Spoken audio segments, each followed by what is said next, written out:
नमस्कार दर्शकों, आप लोगों का हमारे चैनल कृष्णा प्रवचन पर स्वागत है। दोस्तों, इस दुनिया में अगर कोई सबसे बड़ा सत्य है तो वह है हमारी मृत्यु, जिसे चाहकर भी इंसान टाल नहीं सकता। फिर भी मनुष्य जीवन भर भौतिक सुविधाओं के मोह में पड़ा रहता है और उसे इस बात का एहसास तब होता है जब व्यक्ति अपनी आखिरी सांसें गिन रहा होता है।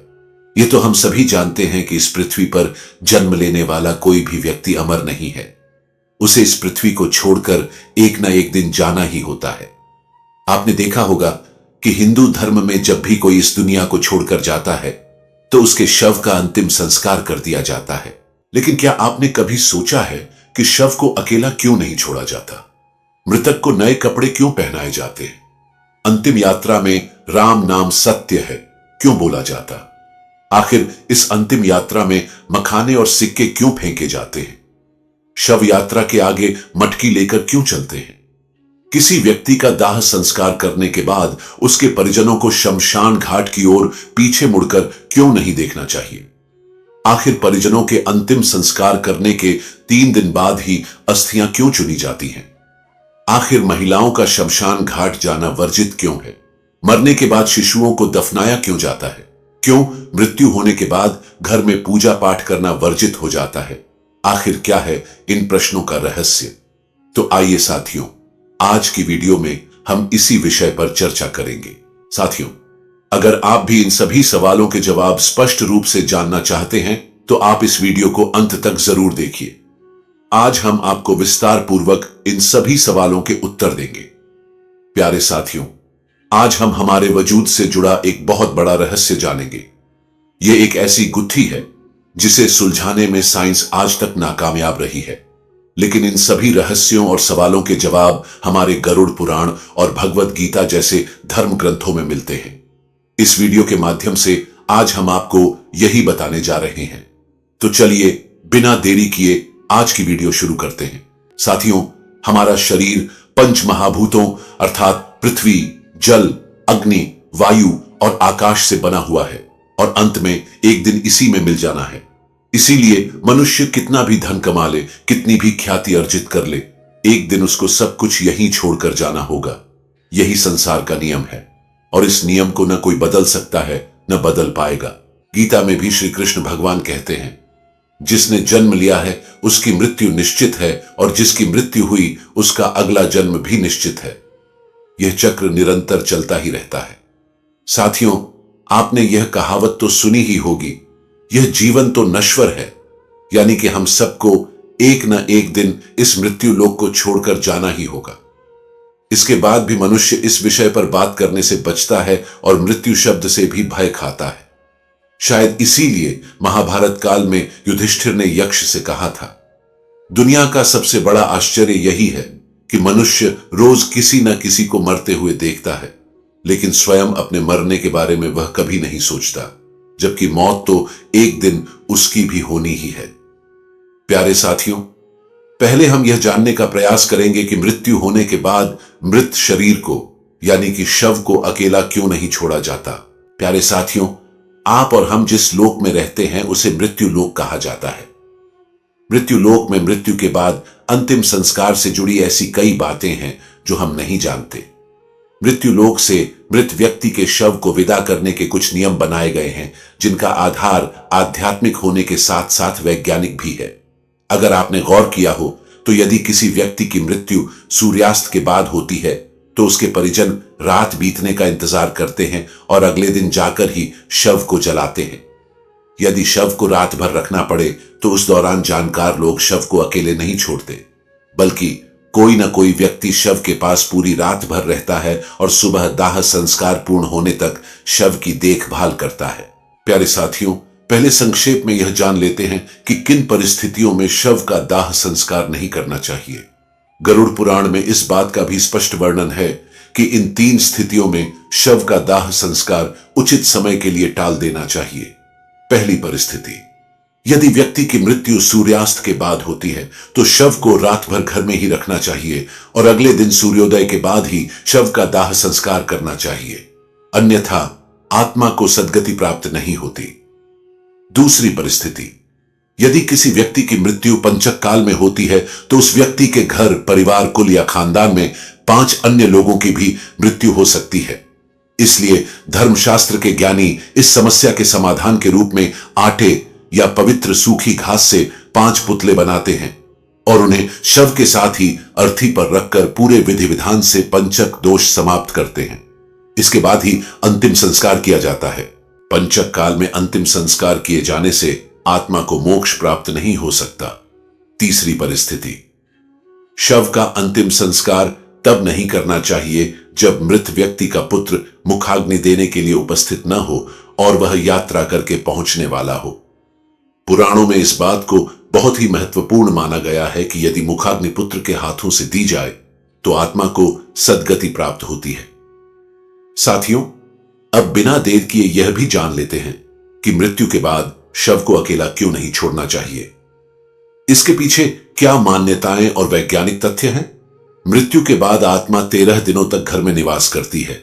गरुड़ पुराण में बताया गया है कि मृतक का शव पूजनीय हो जाता है। ऐसे में दाह संस्कार से पहले शव को अकेला नहीं छोड़ा जाना चाहिए, अन्यथा यह आत्मा का अपमान होता है। गरुड़ पुराण में यह भी लिखा है कि यदि शव को चींटियां, कीड़े मकोड़े, कुत्ते या बिल्ली इत्यादि से हानि होती है तो ऐसे ही कष्ट आत्माओं को यमलोक के मार्ग में भी झेलने पड़ते हैं। इसलिए परिवारजनों की यह जिम्मेदारी बनती है कि मृतक के शरीर की सुरक्षा करें। रात के समय तामसिक शक्तियां अधिक प्रबल होती हैं। जब शरीर से आत्मा निकल जाती है तो शरीर निर्जीव हो जाता है। ऐसी स्थिति में अन्य बुरी शक्तियां शरीर को अपने वश में करने का प्रयास कर सकती हैं। इसकी संभावना को खत्म करने के लिए किसी व्यक्ति का मृतक के शरीर के पास रहना आवश्यक होता है। यदि वैज्ञानिक कारण की बात करें तो विज्ञान कहता है कि जिस क्षण आत्मा शरीर को छोड़कर अलग होती है उसी क्षण से शरीर का क्षय शुरू हो जाता है। इससे मृत शरीर से दुर्गंध आने लगती है।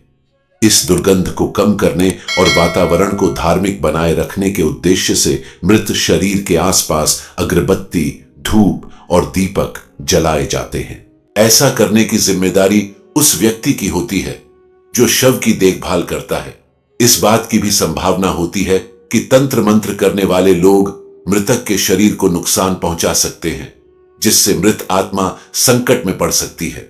इसलिए किसी भी तांत्रिक को मृत शरीर के पास नहीं आने देना चाहिए।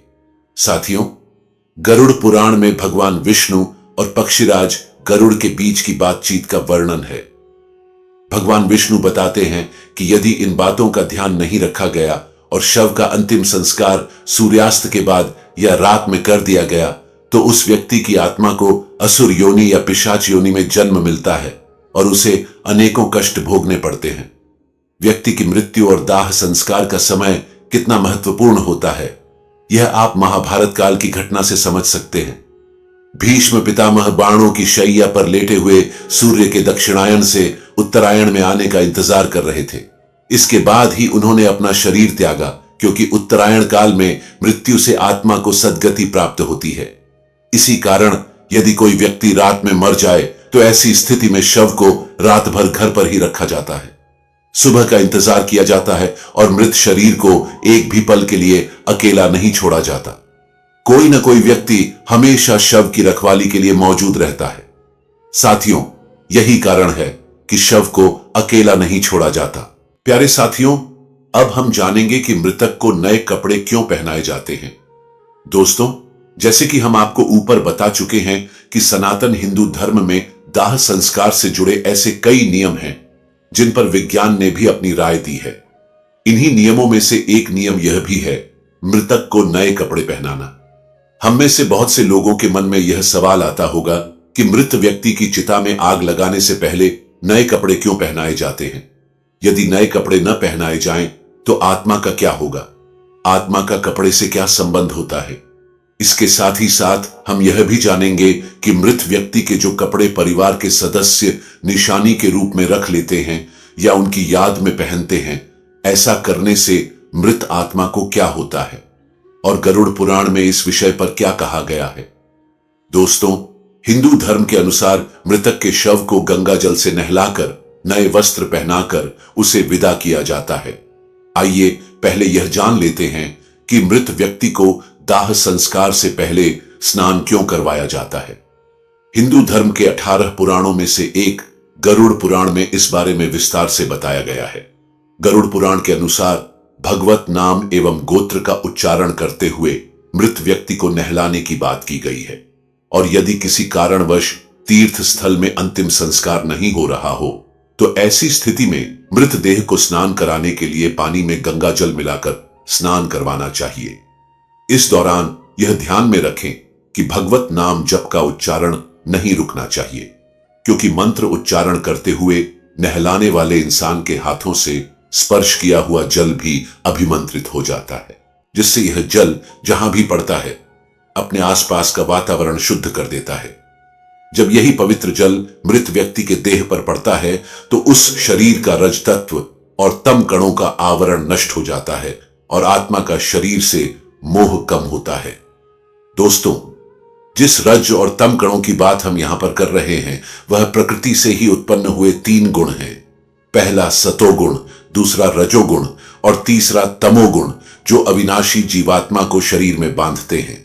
साथियों, इस बात को आसान शब्दों में समझें तो मृतदेह का अंतिम संस्कार से पहले इस प्रकार स्नान कराने से उसकी आंतरिक शुद्धि होती है। इसके बाद शरीर पर चंदन, तिल के तेल और घी का लेप लगाना चाहिए। फिर उस शव को नए वस्त्र पहना देना चाहिए। गरुड़ पुराण के अनुसार किसी भी शव को बिना वस्त्रों के नहीं जलाना चाहिए। मृतक के शरीर को वस्त्र से पूरी तरह ढक देना चाहिए और इस बात का विशेष रूप से ध्यान रखना चाहिए कि मृतक के वस्त्र नए हों, शुद्ध हों और सफेद रंग के हों। हिंदू धर्मशास्त्रों में सफेद रंग को शांति और पवित्रता का रंग माना जाता है, इसीलिए मृत देह के शरीर को सफेद कपड़ों से ढका जाता है। सनातन धर्म में सफेद रंग को शुद्धता और मोक्ष का प्रतीक भी माना जाता है। गरुड़ पुराण में यह भी बताया गया है कि मृत व्यक्ति को पहनाए जाने वाले वस्त्रों को पहले थोड़ी देर धूप में रखना चाहिए और हो सके तो गोमूत्र या गंगा जल का छिड़काव करके उन्हें शुद्ध कर लेना चाहिए। ऐसा करने से कपड़ों के माध्यम से मृत व्यक्ति के शरीर के चारों ओर एक पवित्र कवच बन जाता है, जो शव को बुरी शक्तियों के संपर्क में आने से बचाता है। साथ ही साथ ऐसा माना जाता है कि मृतक यमलोक की नई यात्रा पर जा रहा है। ऐसे में नए वस्त्र पहनाकर ही उसे विदा किया जाना चाहिए। इसके बाद अंतिम संस्कार की विधि को आगे बढ़ाते हुए मृतदेह को चिता पर रख दिया जाता है और उसके ऊपर पुष्प, चंदन और 5 प्रकार की पवित्र लकड़ियों को रखकर मुखाग्नि दे दी जाती है। दोस्तों, दाह संस्कार के बाद अस्थियों की राख एवं अस्थियों को गंगा आदि पवित्र नदियों में प्रवाहित कर देना चाहिए। ऐसा करने से उस मनुष्य के सारे पाप धुल जाते हैं और उसकी आत्मा पाप मुक्त हो जाती है। आत्मा की शुद्धि और पाप मुक्ति के लिए ही मृतक के परिवार द्वारा नए कपड़े पहनाते हुए उसे आदर पूर्वक विदा किया जाता है और आत्मा की शांति के लिए प्रार्थना की जाती है। प्यारे साथियों, आइए अब हम आपको बताते हैं कि मृत व्यक्ति के कपड़े निशानी के तौर पर रखने से आखिर होता क्या है। दोस्तों, जब हमारा कोई अपना इस दुनिया से चला जाता है तो अक्सर हम उनकी वस्तुओं को उस व्यक्ति की याद के रूप में संभाल कर रख लेते हैं। इन वस्तुओं में आमतौर पर कपड़े और उस व्यक्ति की पसंदीदा चीजें भी होती हैं। कई बार ऐसा भी होता है कि मृतक के कपड़े उनके घर वाले पहन लेते हैं, लेकिन ऐसा कभी नहीं करना चाहिए। सनातन धर्म के अनुसार मृत व्यक्ति के कपड़े पहनने की सख्त पाबंदी है। मान्यता है कि मृतक की आत्मा का अपनी चीजों से जुड़ाव बना रहता है और मृतक के कपड़ों को पहनने से आत्मा का हमारी तरफ आकर्षण बढ़ता है, जिससे मोक्ष प्राप्ति में हानि होती है। ऐसा भी माना जाता है कि अगर कोई उस मृत व्यक्ति के कपड़े पहनता है तो वह उस व्यक्ति से जुड़ी यादों से बाहर नहीं आ पाता है। इसीलिए अगर हम किसी मृत व्यक्ति का सामान अपने इस्तेमाल में लाते हैं तो यह हमें मानसिक रूप से कमजोर बनाता है, क्योंकि हम उस व्यक्ति के न होने के दुखद क्षण को भूल नहीं पाते और वह व्यक्ति हमें बार बार याद आता रहता है। इसीलिए कहा जाता है कि आपको मृतक की कोई भी वस्तु या कपड़े आदि उपयोग की हुई चीजें इस्तेमाल में नहीं लानी चाहिए। इन्हें हमेशा दान कर देना चाहिए। प्यारे साथियों, अब तक हमने जाना कि मृतक को नए कपड़े क्यों पहनाए जाते हैं, और अब हम जानेंगे कि अंतिम यात्रा में राम नाम सत्य है यह क्यों बोला जाता है। अंत में हम बताएंगे कि शव यात्रा में मृत व्यक्ति के ऊपर मखाने और सिक्के क्यों फेंकते हैं। साथियों, हिंदू धर्म में आपने देखा होगा, मृत्यु के बाद जो लोग व्यक्ति की अंतिम यात्रा में जाते हैं, पूरे रास्ते भर राम नाम सत्य है, राम नाम सत्य है बोलते रहते हैं। क्या आपको पता है कि ऐसा क्यों कहा जाता है? अंतिम यात्रा के दौरान राम का ही नाम क्यों लिया जाता है?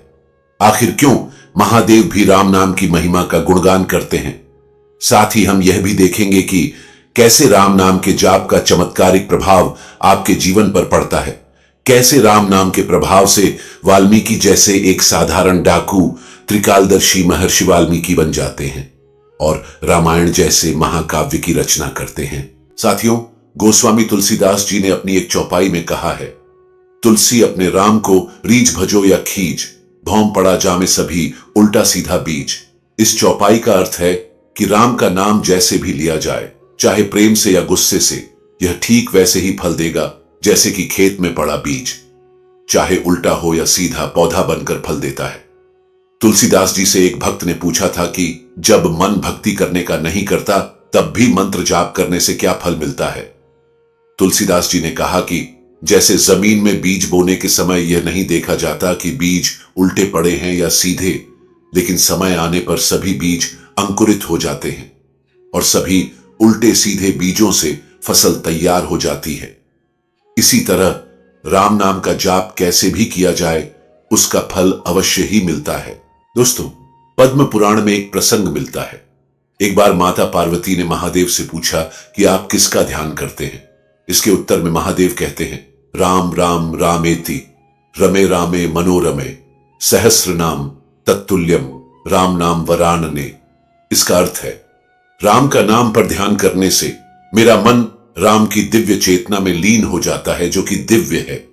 यह राम नाम विष्णु सहस्त्र नाम के तुल्य है, अर्थात भगवान विष्णु के हजारों नामों के बराबर है। एक बार भगवान शिव ने अपनी पार्वती जी से अपने ही साथ भोजन करने का अनुरोध किया। भगवती पार्वती जी ने यह कहकर टाला कि वे विष्णु सहस्त्र नाम का पाठ कर रही हैं। थोड़ी देर तक प्रतीक्षा करके शिवजी ने जब पुनः पार्वती जी को बुलाया, तब भी पार्वती जी ने यही उत्तर दिया कि वे विष्णु सहस्त्र नाम के पाठ के विश्राम के पश्चात ही आ सकेंगी। शिव जी को शीघ्रता थी, भोजन ठंडा हो रहा था, अतः भगवान शिव ने कहा, पार्वती राम राम कहो। एक बार राम कहने से विष्णु सहस्त्र नाम का संपूर्ण फल मिल जाता है, क्योंकि श्री राम नाम ही विष्णु सहस्त्र नाम के तुल्य है। इस प्रकार शिव जी के मुख से राम इस 2 अक्षर के नाम का विष्णु सहस्त्र नाम के समान सुनकर राम नाम का जप करके पार्वती जी ने प्रसन्न होकर शिव जी के साथ भोजन किया। भगवान शिव पार्वती जी से कहते हैं, पार्वती, श्री राम नाम का जाप जागृत, स्वप्न और सुषुप्ति इन तीनों अवस्थाओं में करना चाहिए। पार्वती, मैं भी इन्हीं मनोरम राम नाम में रमता हूं। भक्तों, अब जानेंगे राम का अर्थ क्या है।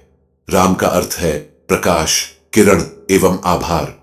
जैसे शब्दों के मूल में राम है, रा अक्षर का अर्थ है आभा और मां अक्षर का अर्थ है मैं या मेरा, तो राम शब्द का अर्थ हुआ मेरे भीतर का प्रकाश अथवा मेरे हृदय में प्रकाश। धर्म ग्रंथों में यह भी बताया गया है कि जिस तरह मृत्यु एक अटल सत्य है, ठीक उसी तरह इस संसार में राम का नाम भी सर्वथा सत्य है। दोस्तों, अंतिम यात्रा के दौरान राम नाम सत्य है का नारा लगाने का मतलब मृतक को सुनाना नहीं होता, बल्कि इसका उद्देश्य चल रहे परिजनों और मित्रों को यह समझाना होता है कि जिंदगी में और जिंदगी के बाद भी केवल राम नाम ही सत्य है, बाकी सब व्यर्थ है। महाभारत में भी राम नाम की महिमा के ऊपर एक प्रसंग मिलता है, जिसमें युधिष्ठिर यह बताते हैं कि अंतिम यात्रा के दौरान राम नाम सत्य का नारा क्यों लगाया जाता है। जब मृतक के शरीर को श्मशान ले जाया जाता है, तब उसके पीछे चल रहे लोग राम नाम सत्य है बोलते हैं, परंतु जब मृतक का संस्कार समाप्त हो जाता है और वह पंचतत्व में विलीन हो जाता है, इसके बाद साथ गए लोग जब वापस आते हैं, तो वे राम नाम को भूलकर अपनी अपनी दुनिया में व्यस्त हो जाते हैं और उसकी संपत्ति को प्राप्त करने के लिए आपस में लड़ने लगते हैं। इसके आगे युधिष्ठिर कहते हैं कि हर मनुष्य अपने जीवन में कभी न कभी किसी न किसी की अंतिम यात्रा में अवश्य जाता है और राम नाम सत्य है का नारा लगाता ही है। परंतु श्मशान घाट के बाहर आते ही वह इस सत्य को भूल जाता है। मनुष्य इतनी बड़ी सच्चाई को प्रत्यक्ष देखकर भी स्वीकार क्यों नहीं करता?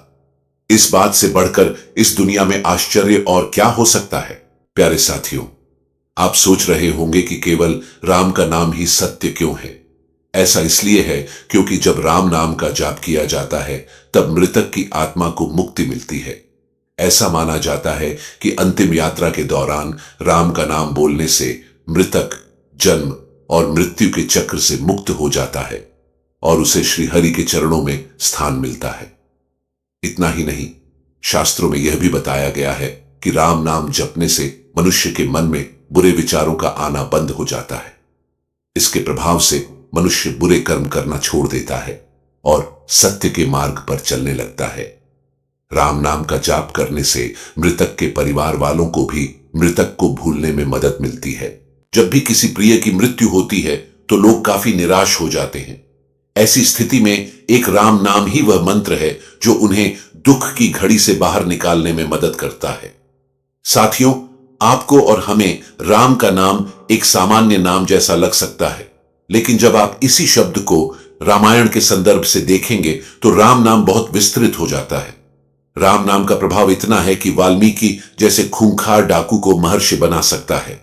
ऐसी मान्यता है कि महर्षि वाल्मीकि पहले रत्नाकर नाम के एक खूंखार डाकू थे। वाल्मीकि का जन्म लोभ प्रजाति में हुआ था।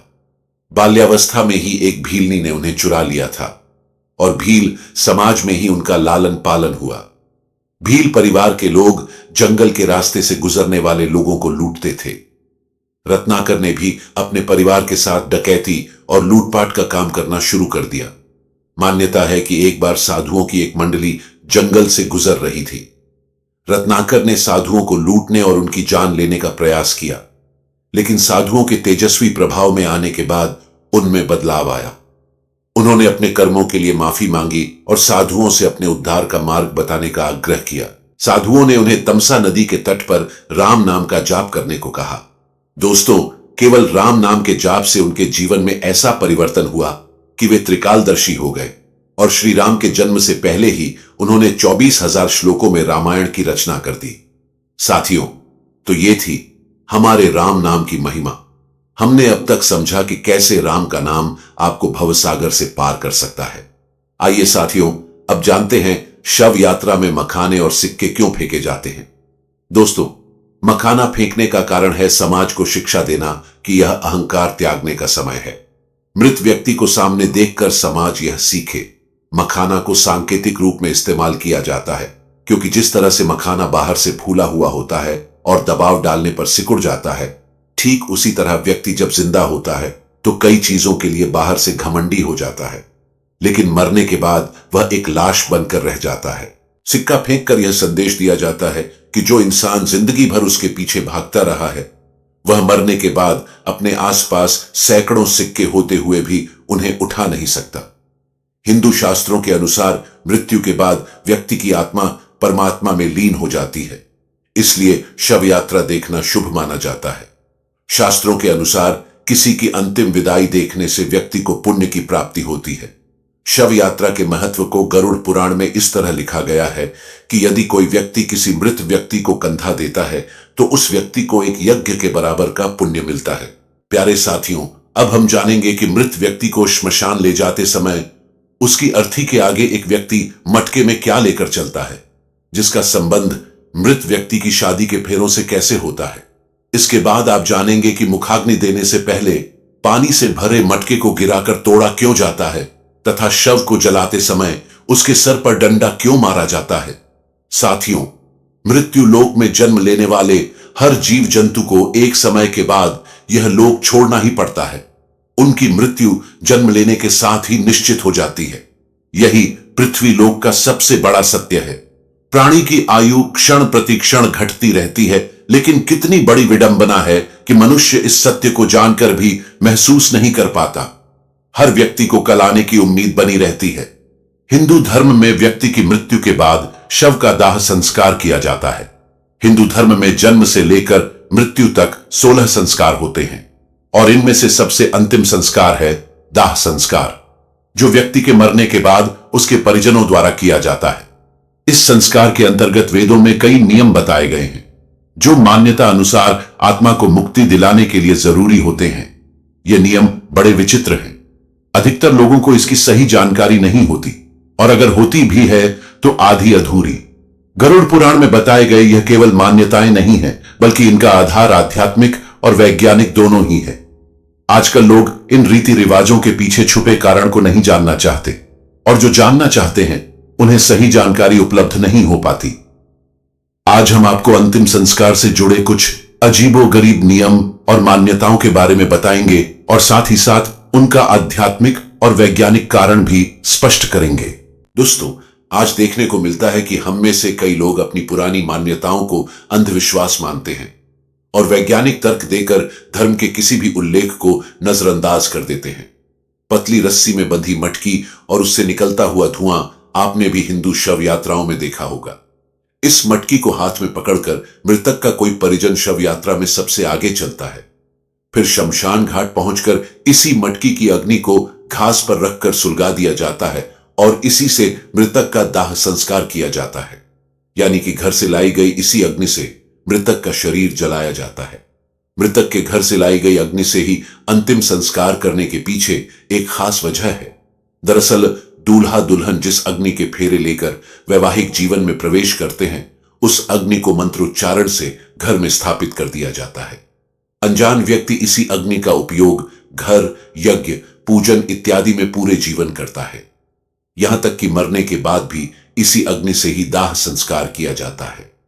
पुराने समय की इसी प्रथा को मान्यता के रूप में आज भी घर से अग्नि जलाकर सुलगा हुआ एक कंडा या उपला मटकी में रखकर श्मशान ले जाया जाता है और फिर इसी से मृतक का दाह संस्कार किया जाता है। आइए अब बात करते हैं कि मुखाग्नि देने से पहले पानी से भरे मटके को गिराकर तोड़ा क्यों जाता है। दोस्तों, अंतिम संस्कार के दौरान शव को चिता पर लिटाकर मृत व्यक्ति का पुत्र या कोई अन्य परिजन पानी से भरा घड़ा अपने कंधे पर रखकर चिता के चारों तरफ परिक्रमा करता है। इस घड़े में एक छेद होता है जिससे पानी निरंतर गिरता रहता है। परिक्रमा करने के बाद यह घड़ा जमीन पर गिराकर तोड़ दिया जाता है, जिसके बाद ही शव को अग्नि दी जाती है। आइए जानते हैं ऐसा करने का धार्मिक और वैज्ञानिक क्या कारण है। दोस्तों, शास्त्रों के अनुसार हर चीज नश्वर है। सजीव से लेकर निर्जीव तक सभी एक निश्चित समय पर नष्ट हो जाते हैं। हिंदू धर्म के अनुसार जीवन एक छेद वाले घड़े की तरह है जिसमें आयु रूपी पानी हर पल टपकता रहता है, और ऐसे ही बूंद बूंद करके मटके से गिरते गिरते वह पानी कुछ ही समय में खत्म हो जाता है। ठीक वैसे ही जैसे किसी जीव की आयु भी एक निश्चित समय पर समाप्त हो जाती है। जब आयु खत्म हो जाती है तो निष्प्रभ से मोह टूटता है। दोस्तों, अगर आपको ऐसा लगता है कि इसके पीछे सिर्फ अंधविश्वास है तो आपको बता दें कि ऐसा बिल्कुल भी नहीं है। दरअसल इसके पीछे एक ठोस वैज्ञानिक कारण है। पुराने समय में श्मशान घाट नहीं हुआ करते थे। ऐसे में शव को खेतों में जलाया जाता था। मटके में पानी भरकर शव के चारों ओर घूमने के पीछे वैज्ञानिक कारण यह रहता था ताकि जब शव को जलाया जाए तो आग केवल उसी क्षेत्र में रहे, आगे न फैले। इसी वजह से परिक्रमा के दौरान पानी गिराकर वहां की जमीन को गीला किया जाता था।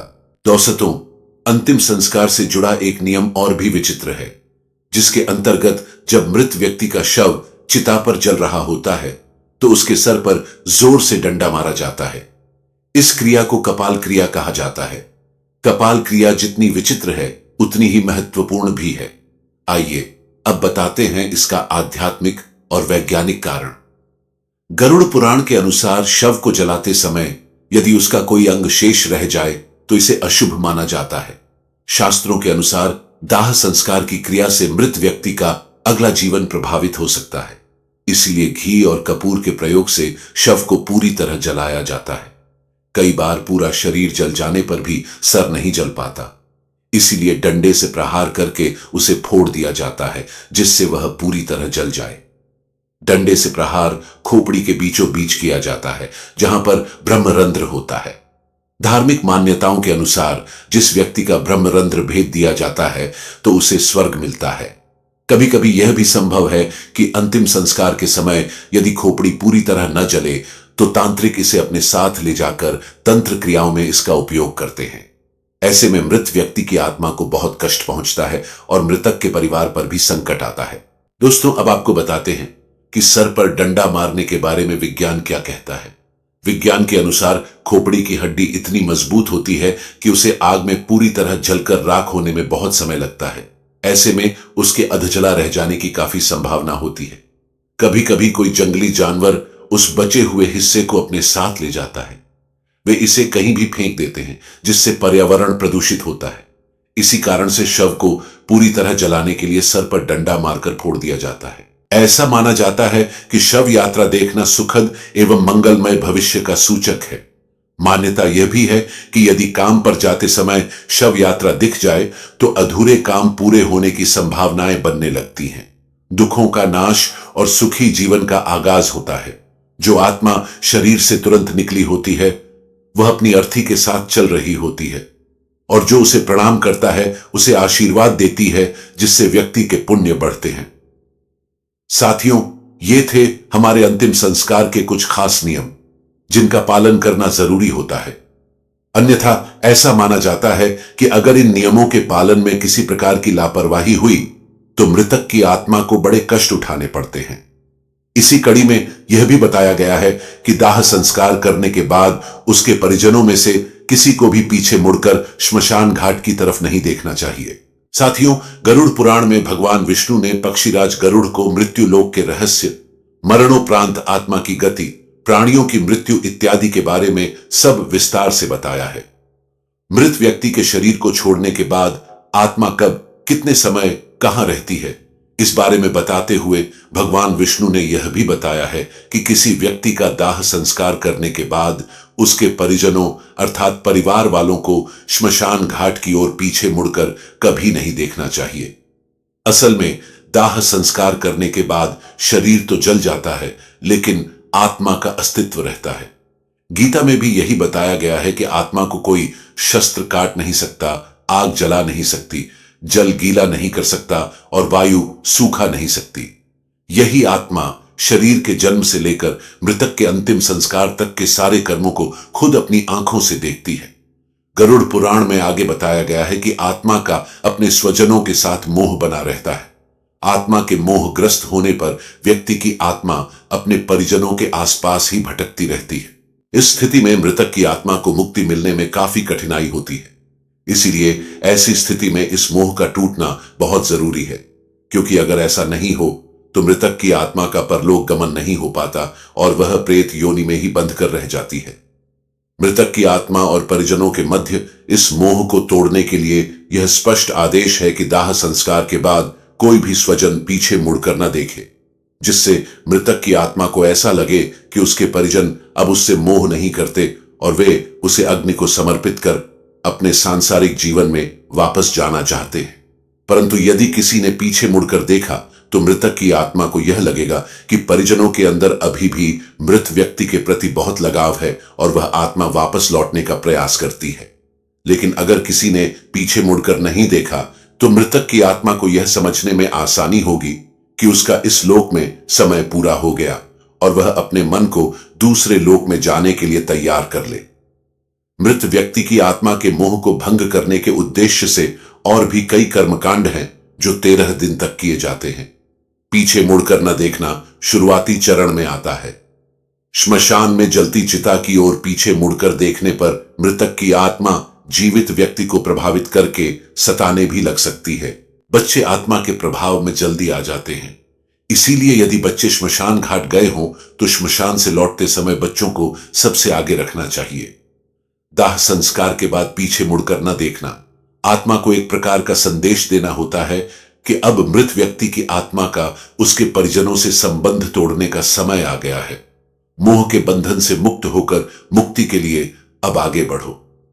आत्मा की मुक्ति से जुड़ा एक और महत्वपूर्ण प्रसंग यह भी है कि जिस मनुष्य की अकाल मृत्यु हो जाती है, चाहे वह दुर्घटना, आत्महत्या, कोई बीमारी या किसी अन्य कारण से हो, तो ऐसे इंसान की आत्मा को जल्दी मुक्ति नहीं मिल पाती।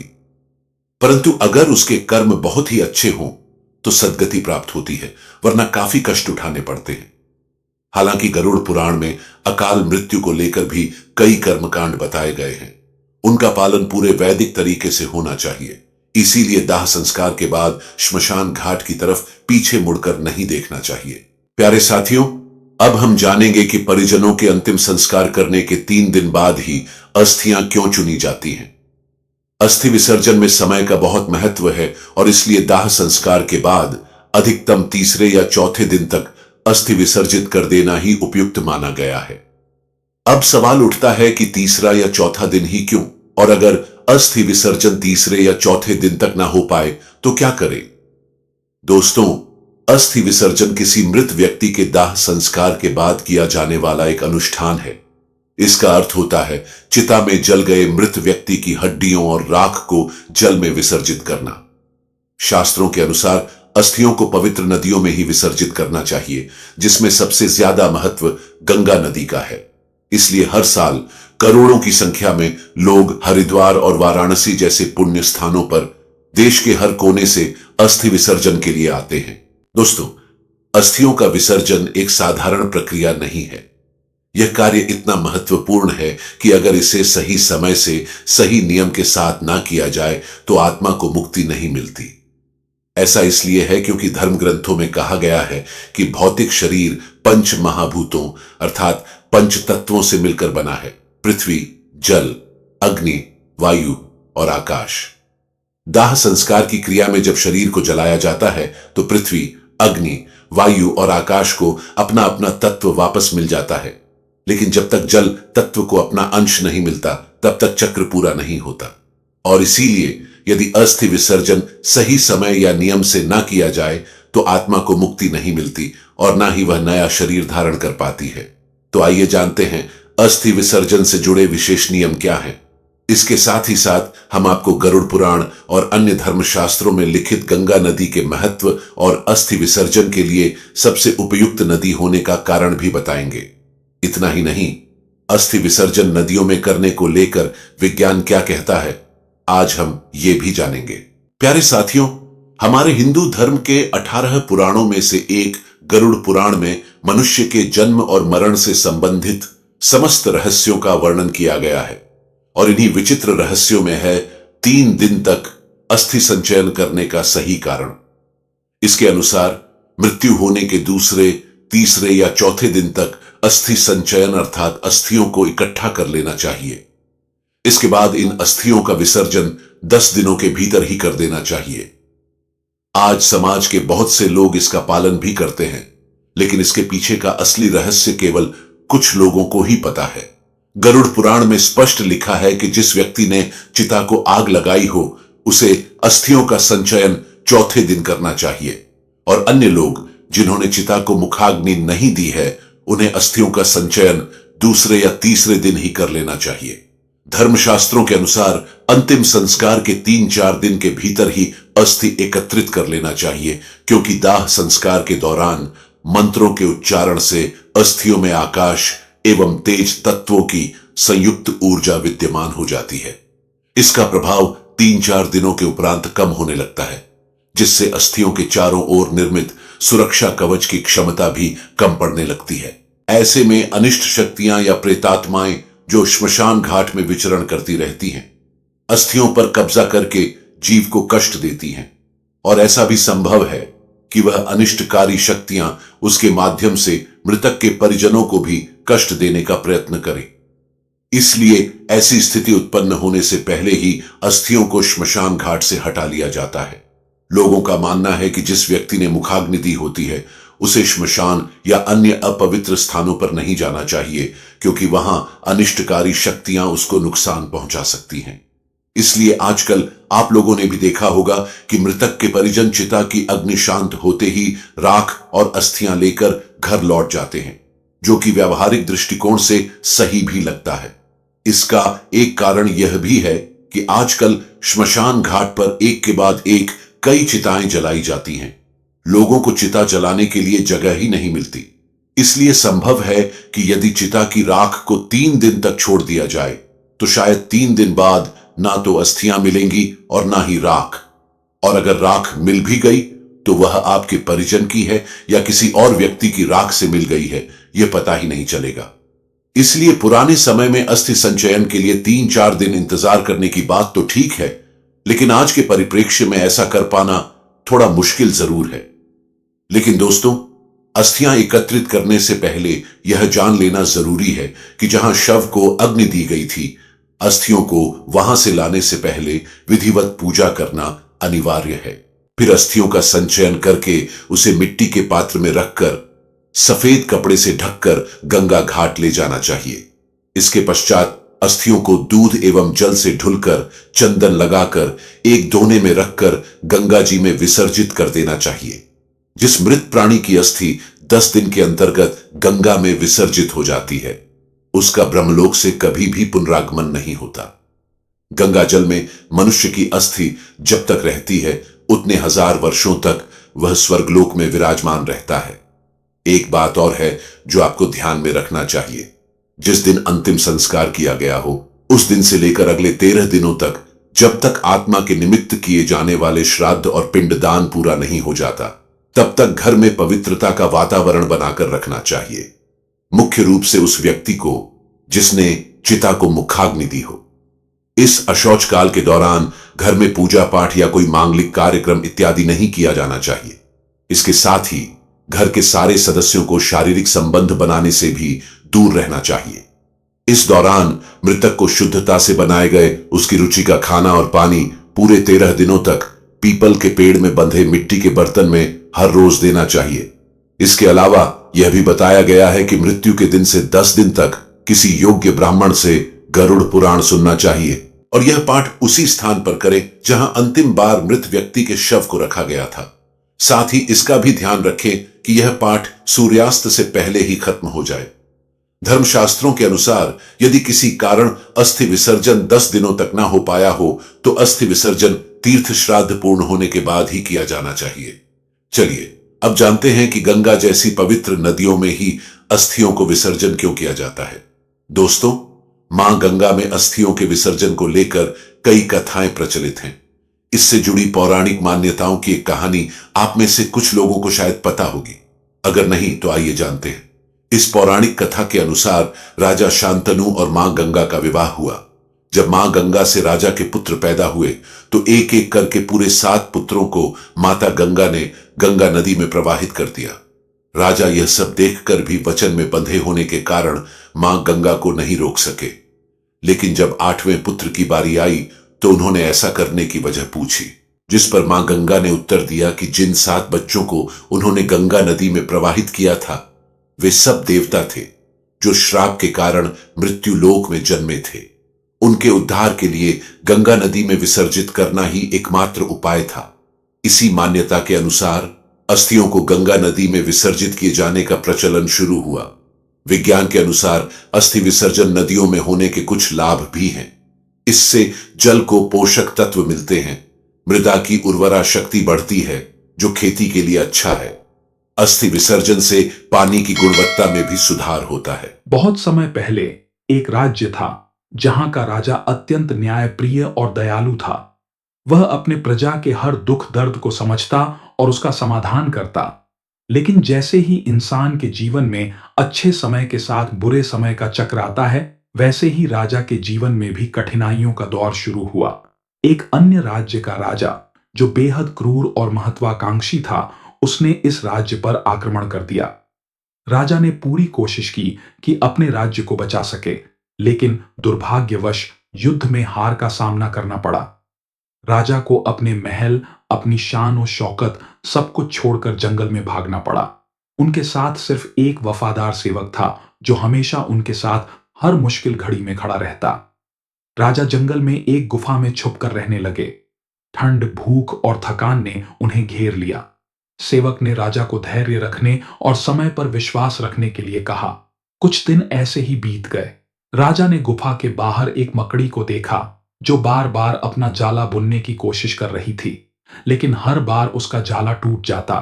राजा ने ध्यान से देखा कि मकड़ी बिना हार माने बार बार कोशिश कर रही थी। अंततः मकड़ी ने अपना जाला बुन लिया। राजा के हृदय में एक नई रोशनी जागी। उन्होंने सोचा, अगर यह छोटी सी मकड़ी हार नहीं मान रही तो मैं क्यों हार मानूं? वह उठे, अपनी थकान को झाड़ा और अपने सेवक के साथ आगे बढ़े। उन्होंने जंगल के अन्य भागों में जाकर अपनी प्रजा को संगठित करना शुरू किया। धीरे धीरे उन्होंने एक छोटी सेना तैयार की और युद्ध का अभ्यास शुरू किया। इस दौरान राजा ने धैर्य रखना सीखा और समझा कि समय कभी एक जैसा नहीं रहता। उधर जिस राजा ने उनका राज्य छीन लिया था, वह अपनी क्रूरता के कारण अपनी प्रजा का विश्वास खो बैठा। धीरे धीरे उसके मंत्री और सेनापति भी उससे दूर होने लगे। राजा का राज्य अंदर से कमजोर हो गया। एक दिन राजा ने अपनी सेना के साथ अपने राज्य पर आक्रमण किया। इस बार वह न केवल शक्ति बल्कि धैर्य और बुद्धिमानी के साथ युद्ध कर रहे थे। अंततः उन्होंने अपना राज्य वापस जीत लिया। उनकी प्रजा ने उनका भव्य स्वागत किया। राजा ने अपने अनुभव से सीखा कि जीवन में कभी भी हिम्मत नहीं हारनी चाहिए। उन्होंने अपनी प्रजा को संबोधित करते हुए कहा, समय सबका आता है, लेकिन जरूरी है कि हम शांत रहें, धैर्य रखें और सही अवसर का इंतजार करें। इस कहानी से यह स्पष्ट होता है कि जीवन में कठिनाइयां आना तय है, लेकिन जो व्यक्ति शांत और धैर्यवान रहता है, वह किसी भी तूफान का सामना कर सकता है। जब हम अपने मन को शांत रखते हैं, तभी हम सही निर्णय ले सकते हैं। राजा ने जिस तरह मकड़ी से सीख ली, उसी तरह हमें भी जीवन में छोटी छोटी बातों से सीखना चाहिए। समय का चक्र निरंतर घूमता रहता है। जब बुरा समय आता है तो वह हमें सीख देता है, और जब अच्छा समय आता है तो वह हमें विनम्र बनाए रखता है। भगवान श्री कृष्ण ने भी अर्जुन को गीता में यही सिखाया था। हे अर्जुन, जीवन में सुख और दुख दोनों ही स्थायी नहीं हैं। जैसे सर्दी और गर्मी आती जाती रहती है, वैसे ही जीवन में अच्छा और बुरा समय आता है। इस कहानी का सार यही है कि समय किसी के लिए रुकता नहीं। जो व्यक्ति शांत और धैर्यवान रहकर हर परिस्थिति का सामना करता है, सफलता अंततः उसी के कदम चूमती है। चाहे परिस्थिति कितनी भी कठिन क्यों न हो, धैर्य और विश्वास ही वह शक्तियां हैं जो हमें विजय की ओर ले जाती हैं। इसलिए यदि जीवन में कभी बुरा समय आए तो निराश होने के बजाय शांत रहें, धैर्य रखें और सही समय का इंतजार करें, क्योंकि समय सबका आता है, बस शांत रहना सीखो। किनारा ना मिले तो कोई बात नहीं, दूसरों को डुबाकर कभी मत तैरना।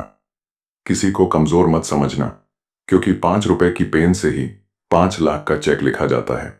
अपनी ताकत और अपने पैसों पर कभी घमंड मत करना। बीमारी और गरीबी आने में देर नहीं लगती। अहंकार की लड़ाई में हारने वाला हमेशा जीत जाता है। हैरान था मंजर देखकर, जो साथ थे वो सांप थे। भरोसा तो सांसों का नहीं है, और हम लोगों पे कर बैठते हैं। जीवन से बड़ा कोई स्कूल नहीं, कठिनाइयों से बढ़कर कोई परीक्षा नहीं, और समय से बड़ा कोई शिक्षक नहीं। कोशिश ऐसा करो कि हारते हारते कब जीत जाओ किसी को पता ही न चले। सफलता के लिए किसी भी खास समय का इंतजार मत करो, बल्कि अपने हर समय को खास बना लो। किसी की बातों में आकर फैसला मत करना, तुम्हारी जिंदगी से किसी को फर्क नहीं पड़ेगा। मैच्योरिटी तब आती है जब आप यह तय करते हैं कि कब लड़ना है और कब छोड़ देना है। दौलत का होना जरूरी नहीं, जिंदगी में सुकून का होना जरूरी है। जिंदगी में सब कुछ दोबारा मिल जाता है, लेकिन वक्त के साथ खोया हुआ रिश्ता और भरोसा दोबारा नहीं मिलता। शांति की इच्छा हो तो पहले इच्छा को शांत करो। खामोश रहना सिखाते हैं अक्सर वही लोग जिनसे हम बहुत बातें करना चाहते हैं। आपके पास जो है उसका आनंद लें, इससे पहले कि जीवन उसे आपसे छीन ले। जिंदगी इतनी मुश्किल इसलिए है क्योंकि लोग आसानी से मिली चीज की कीमत नहीं जानते। अक्सर लोग गलत इंसान से धोखा खाकर सही इंसान से बदला लेते हैं। दुनिया में सारी चीजों की कोई ना कोई कीमत होती है, लेकिन पिता के संघर्ष की कोई कीमत नहीं होती। बेवकूफ बने रहो, लोगों की असलियत दिखने लगेगी। बुरों के प्रति बुरा बनने में नहीं, बल्कि उनसे दूर रहने में ही भलाई है। जरूरत पड़ने पर बहाना और बुरे वक्त में ताना, कोई कितना भी अपना हो अक्सर मार ही देता है। मेहनत तब तक करनी है जब तक मुझे अपने आप को शीशे में देख के गर्व ना हो। जिंदगी उसको हराना चाहती है जिसने कभी वक्त के सामने घुटने नहीं टेके। दुनिया बहुत बदल गई है। कोई किसी से नाराज हो जाए तो लोग उन्हें छोड़ना पसंद करेंगे, मनाना नहीं। किसी का मन और मौन बहुत कम लोग समझ पाते हैं। खुशियों का कोई रास्ता नहीं, खुश रहना ही रास्ता है। हीरे को परखना हो तो अंधेरे का इंतजार करो, उजाले में तो कांच के टुकड़े भी चमक उठते हैं। समय से भी महंगी होती हैं भावनाएं, जो समझे उसी पर खर्च करो। दूसरों के लिए दिल से दुआ करो, तुम्हें अपने लिए मांगने की जरूरत नहीं पड़ेगी। लाइफ का अगला चैप्टर तभी एंजॉय कर पाओगे जब पिछला चैप्टर पढ़ना बंद करोगे। आज वही कल है जिस कल की फिक्र तुम्हें कल थी। कभी कभी सच वो नहीं होता जो आपको दिखाया जाता है, सच वो होता है जो आपसे छिपाया जाता है। जो आपकी भावनाओं को समझकर भी तकलीफ देता हो, वो आपका अपना कभी नहीं हो सकता। खुद को खुद ही खुश रखना सीखो। ये जिम्मेदारी कभी किसी को मत देना, वरना बहुत रोना पड़ेगा। मैंने तो रिश्ते हमेशा दिल से निभाए थे, दिमाग का इस्तेमाल तो लोगों ने किया था। आज अकेला बैठकर सोचा कि यहाँ कौन अपना है और कौन पराया है। फिर बहुत गहराई में जाकर समझ आया कि यहाँ सब मतलबी हैं। मेरे लिए किसी से रिश्ता रखने का मतलब है ईमानदारी, भरोसा और अपनापन। रिश्ते कभी भी कुदरती मौत नहीं मरते, इनका हमेशा कत्ल किया जाता है। जो इंसान अपनी जिंदगी में खुद से ज्यादा दूसरों की फिक्र करता है, अक्सर उसी की फिक्र करने वाला कोई नहीं होता। लोग दिल बहलाने के लिए बात करते हैं और हम उसे अपना समझ बैठते हैं। जुबान तो सबको मिली है, लेकिन उसका इस्तेमाल करने की समझ बहुत कम लोगों के पास होती है। कुछ लोगों का मानना है कि वो सब कुछ जानते हैं, लेकिन ऐसे लोगों से बड़ा मूर्ख और कोई नहीं होता। बुरे दिनों का एक फायदा भी है कि सारे रिश्तों की परख हो जाती है। दुख और कष्ट तो इंसान फिर भी भूल जाता है, लेकिन अपने साथ किया हुआ छल कभी नहीं भूल पाता। जब वक्त ही अपना ना रहे, तब अपने भी कहाँ अपने रहते हैं। दिमाग में विचारों का ट्रैफिक जितना कम होगा, जिंदगी का सफर उतना आसान होगा। जब आप किसी इंसान पर हद से ज्यादा हक जताने लगते हो, तो वो इंसान धीरे धीरे आपकी कदर करना खत्म कर देता है। जब आपके खास लोग आपसे दूर होने लगे, तो समझ लीजिए कि उनकी जरूरत अब पूरी हो गई है। हर चीज उठाई जा सकती है, सिवाय किसी की गिरी हुई सोच के। जब किसी की 100 अच्छाइयों को छोड़कर एक बुराई पर ताना मारो, तो अगली दफा 100 अच्छाइयों की भी उम्मीद कभी मत करना। रिश्ता जताया नहीं निभाया जाता है, फिर चाहे वो दूर हो या पास हो।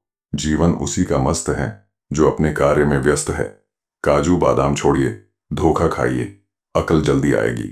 बड़ी अजीब से मोहब्बत थी तुम्हारी। पहले पागल किया, फिर पागल कहा और फिर पागल बना के छोड़ दिया। लोग अगर बदलते हैं तो बदल जाने दो, सब पीछे आएंगे, बस अच्छा वक्त आने दो।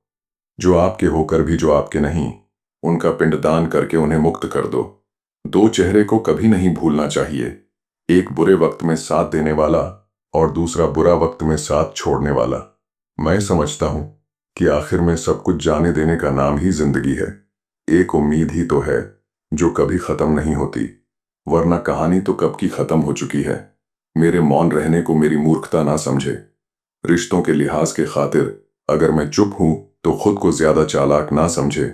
दूसरों का भला करने वाले मनुष्य को हमेशा कष्टों का सामना करना पड़ता है, क्योंकि हमेशा फल देने वाले वृक्ष को ही पत्थरों की मार सहनी पड़ती है। जितना खुलकर आप बात करेंगे, उतने ही रिश्ते मजबूत होते हैं। समझदार इतना हो कि हर झूठ पकड़ लेता हूं, और बेवकूफ इतना हो कि फिर भी यकीन कर लेता हूं। याद रखना, जिसका जैसा चरित्र होता है, उसका वैसा ही मित्र होता है। वादा उतना ही किया करो जितना कि तुम निभा सको। तुम्हारी झूठी उम्मीद किसी की जिंदगी बर्बाद कर देती है। इंसान हमेशा दो लोगों से हार जाता है, एक अपने परिवार से और दूसरा अपने पसंद के इंसान से। अक्सर बढ़ती हुई समझ जीवन को मौन की तरफ ले जाती है।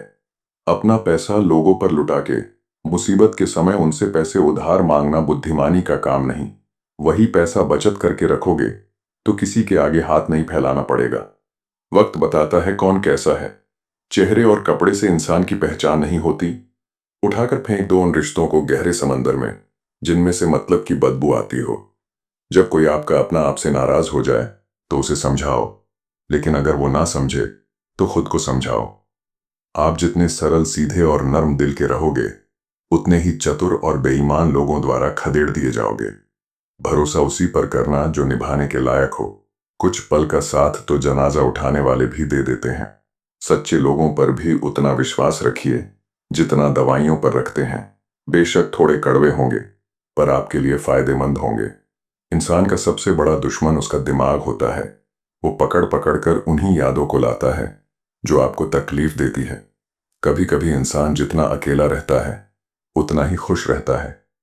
जुबान खराब होना दिमाग खराब होने की पहली निशानी है। जानवर मार खाकर भी वफादार है और इंसान प्यार पाकर भी गद्दार है। उन लोगों से तो दूरियां ही ठीक है जिन्होंने आपकी नजदीकियों की कभी कदर नहीं की। बड़ा वही होता है जो छोटे के दर्द को समझ सके। खुशी का एक ही उपाय है कि पुरानी बातों को बिल्कुल ना सोचा जाए। कुछ लोग आपसे इसीलिए भी नफरत करने लग जाते हैं क्योंकि आपकी सही बात उन्हें कड़वी लग जाती है। हर रिश्ते की अलग अलग सीमाएं होती हैं, लेकिन जब बात आत्मसम्मान की हो तो वहां पर हर रिश्ता समाप्त कर देना ही उचित होता है। सुबह की नींद इंसान के इरादों को कमजोर बनाती है। मंजिल को हासिल करने वाले लोग कभी देर तक नहीं सोते। मदद एक ऐसी घटना है, करो तो लोग भूल जाते हैं और ना करो तो लोग याद रखते हैं। इंसान दो लोगों से हमेशा हार जाता है, एक अपने परिवार से और दूसरा अपनी पसंद के इंसान से। जीवन में इतने बिजी हो जाओ कि फालतू लोगों के लिए समय ही ना बचे। याद रखें, जीवन में खाली व्यक्ति ही सबसे ज्यादा दुखी होता है। तमाशा तो हमेशा सच का होता है, झूठ की तो सब तारीफ करते हैं। कभी कभी खुशखबरी अपने तक ही रखनी चाहिए। हर कोई उस खुशखबरी से खुश नहीं होता। लोग आईना कभी ना देखते। अगर आईने में चित्र की जगह चरित्र दिखाई देता, अकेले रहने पर आप उतना दुखी नहीं होंगे जितना आप एक गलत इंसान के साथ रहने पर हो सकते हैं। दोस्ती करनी हो तो पागलों से करो, जरूरत के समय समझदार लोग काम नहीं आते। माना कि दुख सता रहा है, पर यही दुख जीना भी सीखा रहा है। दुनिया में सबसे महंगी चीज भरोसा है, जिसे बनाने के लिए पूरी उम्र लग जाती है और गंवाने के लिए एक पल ही काफी है। बड़प्पन वो गुण है जो पद से नहीं, संस्कारों से प्राप्त होता है। जिंदगी में कब क्या मिल जाएगा ये किसी को नहीं पता, इसीलिए उम्मीद को हमेशा जिंदा रखिए। आपको बहुत कुछ ऐसा भी मिलेगा जो आपने सोचा भी नहीं होगा। स्टेशन जैसी हो गई है जिंदगी, जहां लोग तो बहुत हैं पर अपना कोई नहीं है। अगर किसी को आपके पास होने की कदर नहीं है तो उनको आपके दूर होने का मूल्य जरूर समझा देना। दिल अगर उदास हो तो दुनिया की रोशनी भी अंधकार लगती है। तड़पना क्या है ये उस इंसान से पूछो जिसके पास सब कुछ है, पर सिर्फ वो नहीं है जिसकी उसे सबसे ज्यादा ख्वाहिश है। प्रसन्नता वो दवाई है जो दुनिया के किसी भी बाजार में नहीं मिलती, वो सिर्फ आपको अपने अंदर ही मिलती है। अगर सफलता पानी है तो बाहर निकलो, धक्के खाओ, कुछ भी करो, लेकिन घर पर खाली मत बैठे रहो। हमारे अपने ही हमें इतना दर्द देते हैं कि गैरों को भी शर्म आ जाए। जिंदगी जब कठिन समय में नाच नचाती है तो ढोलक बजाने वाले अपने ही होते हैं। आज की दुनिया में साथ ठहरना आना चाहिए, चलने के लिए तो सब तैयार हैं। कुछ रिश्तों की कीमत नहीं होती बल्कि अहमियत होती है। झूठ भी कितना अजीब है, खुद बोलो तो अच्छा लगता है, जब दूसरे बोले तो गुस्सा आता है। सम्मान के लिए संघर्ष जरूर करे पर अधर्म का साथ ना दे। अधिकार के लिए जरूर लड़े पर जिस पर आपका अधिकार नहीं उसका मोह ना करे। आप जिसके साथ जितना गहरा संबंध जोड़ोगे वही इंसान आपको बांधेगा। उसके सिवाय आपको दुख देने वाला और कोई नहीं हो सकता। दिल से ज्यादा महफूज जगह पूरी दुनिया में नहीं है, लेकिन सबसे ज्यादा लोग लापता भी यहीं से होते हैं। कितनी बुरी लगती है ना ये जिंदगी जब हम तन्हा महसूस करते हैं। मरने के बाद तो चार कंधे मिल जाते हैं, लेकिन जीते जी एक के लिए तरसते हैं। याद रखना, जो आपको रुला सकता है वो आपको भूला भी सकता है। कुछ लोग सिर्फ दिखावा करते हैं कि वो आपके साथ है, लेकिन वक्त आने पर सब मुंह चुरा के भाग जाते हैं। जो खुद बुरे होते हैं वो दूसरों की बुराई ज्यादा करते हैं। आप चाहे लाख कस्में ले लो, लेकिन छोड़ने वाला इंसान आखिर में छोड़ ही जाता है। जब हम छोटे थे तो माँ कहती थी कि बेटा दूर खेलने मत जाना, गुम हो जाएगा। आज इतना दूर हो गए हैं कि सच में गुम हो गए हैं। हमेशा धूर्त व्यक्ति से बचना चाहिए, क्योंकि धूर्त व्यक्ति अपने स्वार्थ के लिए दूसरों को भी नुकसान पहुंचा सकता है। छोड़ दो किसी से कुछ भी मांगना, जो आपके हक में होगा वो ईश्वर आपको खुद लाकर देगा। अब मुझे अकेले रहना ही पसंद है, क्योंकि बनावटी रिश्ते अब मुझे पसंद नहीं है। समय को कभी बर्बाद ना करें, क्योंकि समय के पास इतना समय नहीं है कि आपको फिर समय दे सके। इसीलिए जो कुछ भी शुरू करना चाहते हैं वो आज से अभी से शुरू करें। सह लिया जो सहना था, अब सिर्फ खुद के लिए जीना है। हमारी जिंदगी के सारे फैसले हमारे नहीं होते, कुछ फैसले वक्त भी हमारे लिए करता है। संघर्षों के साए में ये जीवन चलता रहता है। जो डरा नहीं, जो थका नहीं, इतिहास उन्हीं का बनता है। कभी टूटते हैं तो कभी बिखरते हैं।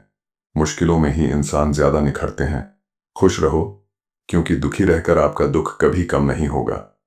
आपकी कोशिश जरूर नाकाम हो सकती है, लेकिन उससे मिली सीख कभी नहीं। आज आग हैं, कल पानी हो जाएंगे, आखिर में सब लोग कहानी हो जाएंगे। बस यही सोचकर खुश रहा करो कि जो था अच्छा था, जो है वो बेहतर है, और जो आगे चलकर मिलेगा वो बेहतरीन मिलेगा। जो भाग्य में नहीं, वो रोने से भी नहीं मिलेगा। इसीलिए रोना छोड़ो और आगे बढ़ो। हाथ जिसका भी पकड़ो, पूरी उम्र के लिए पकड़ना, क्योंकि जिंदगी पार करनी है, सड़क नहीं।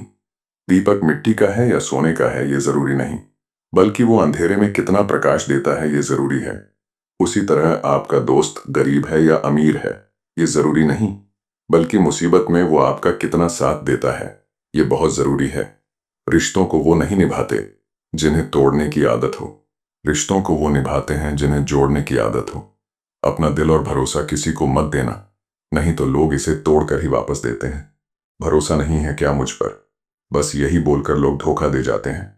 जिस तरह आजकल लोगों की बातों में प्यार होता है, काश उनके दिल में भी सच में उतना प्यार होता। किस्मत और अपनों का कोई भरोसा नहीं, ये दोनों कभी भी पलट सकते हैं। जरूरी नहीं कि अच्छी बातें करने वाला हर इंसान अच्छा ही हो। आजकल साजिश रचने वाले भी बहुत मीठा बोलते हैं। क्या फायदा उस मोहब्बत का जो आपको खुशी देने के बजाय रोज रुलाती हो। वक्त अच्छा हो या बुरा हो, आखिर में गुजर ही जाता है, लेकिन बातें और लोग हमेशा याद रहते हैं। सबने इतना अकेला कर दिया है कि अब अकेलापन ही अच्छा लगता है। परेशानी और दुख में जो अनुभव और सीख मिलती है, वो सीख दुनिया का कोई भी स्कूल नहीं दे सकता।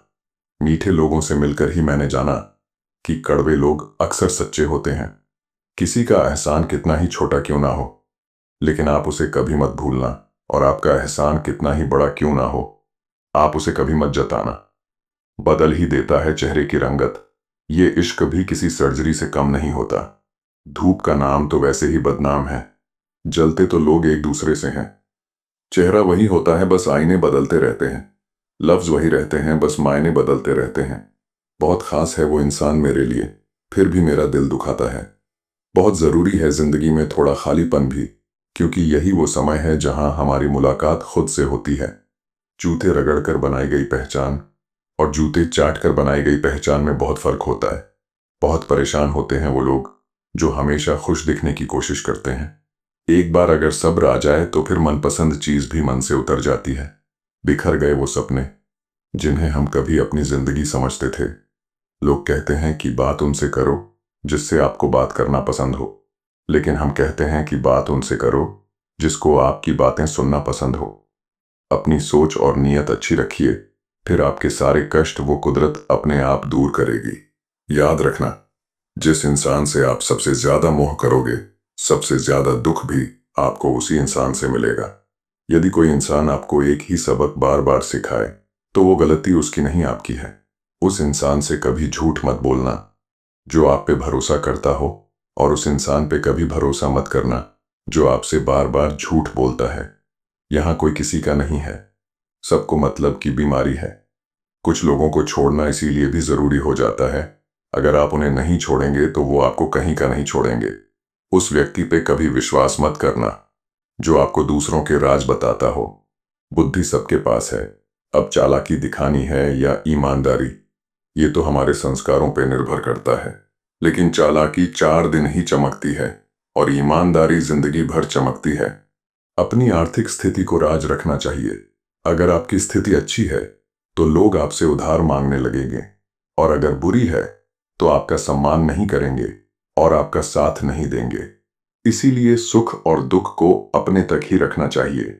अक्सर मजाक का सहारा लेकर लोग दिल की बात बोल जाते हैं। जिंदगी में अगर कुछ हासिल करना है तो अपना पूरा ध्यान, अपनी पूरी शक्ति उसी पर लगा दो। विश्वास रखना, वो चीज आपको जरूर मिलेगी। औकात से बड़े दिखावे इंसान को कर्ज में डूबा देते हैं। रावण की जिंदगी से एक बात सीखी है कि भाई हो या दोस्त, अपने राज अपने तक ही रखने चाहिए। आंखों का पानी और दिल की कहानी हर किसी को समझ नहीं आती। जिंदगी आपको उस मुकाम पर जलील करती है जहां से आपको कुछ अच्छे की उम्मीद रहती है। किसी के लिए भी आप खुद को कभी मत बदलना, क्योंकि जो आपको सच में पसंद करेगा वो आपके लिए थोड़ा एडजस्ट जरूर करेगा। बिखर जाते हैं वो लोग सर से पांव तक वो लोग जो किसी बेवफा से बेइंतहा मोहब्बत कर लेते हैं। कभी कभी मन ये विचार आता है कि तोता तो मिर्ची खाकर भी मीठा बोलता है, और इंसान चीनी खाने के बाद भी इतना कड़वा कैसे बोल लेता है। सच्चे लोग दिल में उतनी जगह नहीं बना पाते हैं जितनी जगह मतलबी और चापलूस लोग बना लेते हैं। सबसे ज्यादा करीबी और बहुत ज्यादा गरीबी हमेशा रुलाते हैं। एक बूंद सा जीवन है इंसान का, लेकिन अहंकार सागर से भी बड़ा है। अगर कोई आपसे जलता है तो आप कुछ वो कर रहे हो जो वो नहीं कर पाए हैं। जिंदगी के अंत में हमारे अपने ही हमें जला देते हैं, फिर भी हम इसे जानकर भी अनजान बने रहते हैं। जब तुम्हें प्यार करने वाला तुम्हें परेशान करना छोड़ दे तो समझ जाना कि तुमने उसे खो दिया है। जिन रिश्तों में आपको अहमियत तक नहीं दी जाती, उन रिश्तों में आप खुद को ही लुटा देते हो। फूल भी कितने अजीब होते हैं, किसी को दे दो तो दिल जुड़ जाते हैं, और तस्वीरों पर टांग दो तो अपने बिछड़ जाते हैं। अगर उपवास करके भगवान खुश होते तो इस दुनिया में बहुत दिनों तक खाली पेट रहने वाला भिखारी सबसे सुखी इंसान होता। क्या आपको पता है कि अच्छे लोगों के साथ ही बुरा क्यों होता है? क्योंकि वो सबको अपने जैसा समझ लेते हैं। अगर आप एक अच्छे इंसान हैं और सोचते हैं कि आपको कोई सच्चा प्यार करने वाला मिलेगा, तो माफ करना, आपको यूज करने वाले ज्यादा मिलेंगे। छोटी बुद्धि और बड़ी जुबान वाले लोग एक ही दिन में न जाने कितने लोगों का दिल दुखी करते हैं। आप चाहे 100 काम ठीक करो, लेकिन एक गलती की तो आपका सब पानी में चला जाता है। किसी आदमी को अगर गायब करना हो तो उसे पैसे उधार दे दो। जीवन में कई बातें समझाने से समझ नहीं आती, उन्हें अनुभव करके ही पता चलता है। आप वही करेंगे जैसा आप सोचते हैं, और आप वही बन जाएंगे जो आप करते हैं। जिंदगी सिर्फ एक है, अब आप देख लो, उसे हंस कर जीना है या फिर रोकर जीना है। छोटी सोच वाला इंसान खुद भी आगे नहीं बढ़ता है और साथ वालों को भी आगे नहीं बढ़ने देता है। अपने मन को आप इस तरह से तैयार करो कि आप हर किसी की बात को आप अपने ऊपर लेना बंद कर दो। किसी को भरोसा देकर फिर उसका भरोसा तोड़ना सबसे बड़ा पाप होता है। सबसे ज्यादा दुखी अपनों का परायापन करता है। जरूरत में वो ज्यादा काम आते हैं जिनका हमें अंदाजा भी नहीं होता। जहां बारिश ना हो वहां फसल खराब हो जाती है, और जहां संस्कार ना हो वहां नस्ल ही खराब हो जाती है। जिस तरह कांच का टुकड़ा छटकने पर तेज धार के जैसा हो जाता है, उसी तरह की अवस्था इंसान के टूटे हुए दिल की होती है। हर बात को दिल से लगाओगे तो रोते रह जाओगे। इसलिए सुखी रहने के लिए न ज्यादा भावुक हो, न हर बात को दिल से लगाओ। किसी को खुद का दुख दर्द पहुंचाता है तो किसी को दूसरे का सुख दर्द पहुंचाता है। जब परमात्मा अपनी मर्जी से कुछ देता है तो हमारी सोच से परे होता है। हमें हमेशा उसकी मर्जी में रहना चाहिए। क्या पता वह हमें पूरा समुद्र देना चाहता हो और हम हाथ में चम्मच लेकर खड़े हों। अर्जुन ने श्री कृष्ण से पूछा, जहर क्या है? कृष्ण ने जवाब दिया, हर वह चीज जो जिंदगी में आवश्यकता से अधिक होती है वही जहर होती है। फिर चाहे वह ताकत हो, धन हो, भूख हो, लालच हो, अभिमान हो, आलस हो, महत्वाकांक्षा हो, प्रेम हो या घृणा। इंसान का अपना क्या है? जन्म किसी और ने दिया, नाम किसी और ने रखा, शिक्षा किसी और ने दी, रोजगार किसी और ने दिया, इज्जत किसी और ने दी, पहला और आखिरी स्नान भी कोई और कराएगा, शान कोई और ले जाएगा, मरने के बाद संपत्ति भी कोई और बांट लेगा। तो फिर इंसान घमंड किस बात का करता है? आपको शक्तिशाली बनना है, इसलिए नहीं कि आप किसी को दबा सकें, बल्कि इसलिए कि कोई आपको दबा ना सके। दोस्तों, इस दुनिया में कोई भी किसी का अपना नहीं है। अगर आपको भी लगता है कि इस दुनिया में सब कोई अपना है, तो आप बिल्कुल गलत हैं। क्योंकि जब आपको उन लोगों की जरूरत पड़ेगी तो कोई भी साथ नहीं देगा। यह एक कड़वा सच है। आप लोग इसे जितना जल्दी अपने दिमाग में बैठा लो, उतना ही आप लोगों के लिए अच्छा होगा। बहुत पुराने समय की बात है। एक गांव में एक दुखी परिवार रहता था। उस परिवार में 7 लड़के और 1 लड़की थी। उन 8 के माता पिता जल्दी ही गुजर गए थे, तो बच्चों ने भी जल्दी ही अपनी अपनी जिम्मेदारियां समझ ली थी। शुरुआत में सबको गुजारा करने में काफी परेशानी हुई, लेकिन समय के साथ सब कुछ उन्हें आसान लगने लगा। अब उन्होंने मां बाप के बिना जीना सीख लिया था। वह 7 भाई और 1 बहन उस गांव में बड़े प्यार से मिलजुल कर रहते थे। दिन निकलते ही 7 भाई शिकार के लिए निकल जाते और बहन सबके लिए खाना पकाती थी। साथ ही घर के बाकी दूसरे कामकाज भी करती थी। भाई जब जंगल से वापस आते तो बड़े बड़े जानवर और पक्षी आदि मारकर लाते थे। वह सातों भाई जो भी चीज लाते, बहन उसे बड़े चाव से पकाती और सब भोजन करके बड़ी तृप्ति का अनुभव करते। ऐसे ही दिन गुजर रहे थे। एक दिन की बात है, सातों भाई जंगल में शिकार के लिए गए थे। शाम होने वाली थी। बहन सबके लिए खाना बना रही थी। जब वह सब्जी बनाने के लिए सब्जी काट रही थी, तभी चाकू की तेज धार से उसकी एक उंगली कट गई। उस कटी हुई उंगली से खून की धारा बहने लगी। अब बहन ने सोचा, यदि मेरे भाइयों ने मेरी कटी हुई उंगली देख ली तो मेरे भाई बहुत दुखी हो जाएंगे। इसलिए उसने सोचा कि अपने भाइयों से यह बात छिपा लेनी चाहिए। उसने बहते हुए खून को अपनी ओढ़नी से पोंछना चाहा, लेकिन फिर सोचा, अगर भाइयों ने ओढ़नी में लगे खून के धब्बे देख लिए तो मुझसे पूछेंगे और फिर मुझे सब बताना पड़ेगा। वे परेशान हो जाएंगे। फिर उसने सोचा कि दीवार पर पोंछ देती हूं, लेकिन तुरंत यह विचार आया कि अगर दीवार पर खून के निशान देख लिए तो वे भी सवाल करेंगे। बहन बेचैन होकर इधर उधर घूमने लगी, लेकिन उसे कोई ऐसी जगह नहीं मिली जहां उसका बहता हुआ खून भाइयों की नजरों से बच सके। आखिर में उसने कोई उपाय न मिलने पर खून उसी सब्जी में पोंछ दिया जो वह खाने के लिए बना रही थी। शाम को जब सातों भाई जंगल से वापस आए तो बहन ने उनके लिए खाना परोसा। आज सबको सब्जी बहुत स्वादिष्ट लगी। सातों भाई अपनी अपनी उंगलियां छाटते रह गए और बहन की पाक कला की तारीफ करने लगे। अपनी तारीफ सुनकर बहन भी बहुत खुश हुई। सातों भाई दिन भर के काम करने के कारण थके हुए थे, इसलिए उस दिन जल्दी सो गए। अगली सुबह रोज की तरह वे जंगल चले गए। रास्ते में थोड़ी दूर चलने के बाद उन्हें प्यास लगी। उन्होंने पास की झील का पानी पिया और पास के पेड़ के नीचे बैठकर बातें करने लगे। सातों भाई कल रात की सब्जी की तारीफ करने लगे। वे कहने लगे, इतना स्वादिष्ट खाना तो हमने आज तक नहीं खाया। आज घर चलकर बहन से जरूर पूछेंगे कि उसने ऐसी क्या चीज डाली थी जिससे सब्जी इतनी स्वादिष्ट बनी। शाम को जब वे घर लौटे तो दोबारा बहन की पाक कला की तारीफ करते हुए पूछने लगे, प्यारी बहन, कल रात की सब्जी में तुमने ऐसा क्या मिलाया था? बहन बताना नहीं चाहती थी, क्योंकि वह सोच रही थी कि अगर भाइयों को पता चला कि उसकी उंगली कट गई है तो वे दुखी हो जाएंगे। इसलिए उसने कहा, कुछ नहीं बड़े भैया, जैसा रोज बनाती हूं वैसा ही बनाया था। बड़ा भाई कहने लगा, प्यारी बहन, तुम्हें आज बताना ही पड़ेगा। मैं जानना चाहता हूं कि तुमने इतनी स्वादिष्ट सब्जी कैसे बनाई।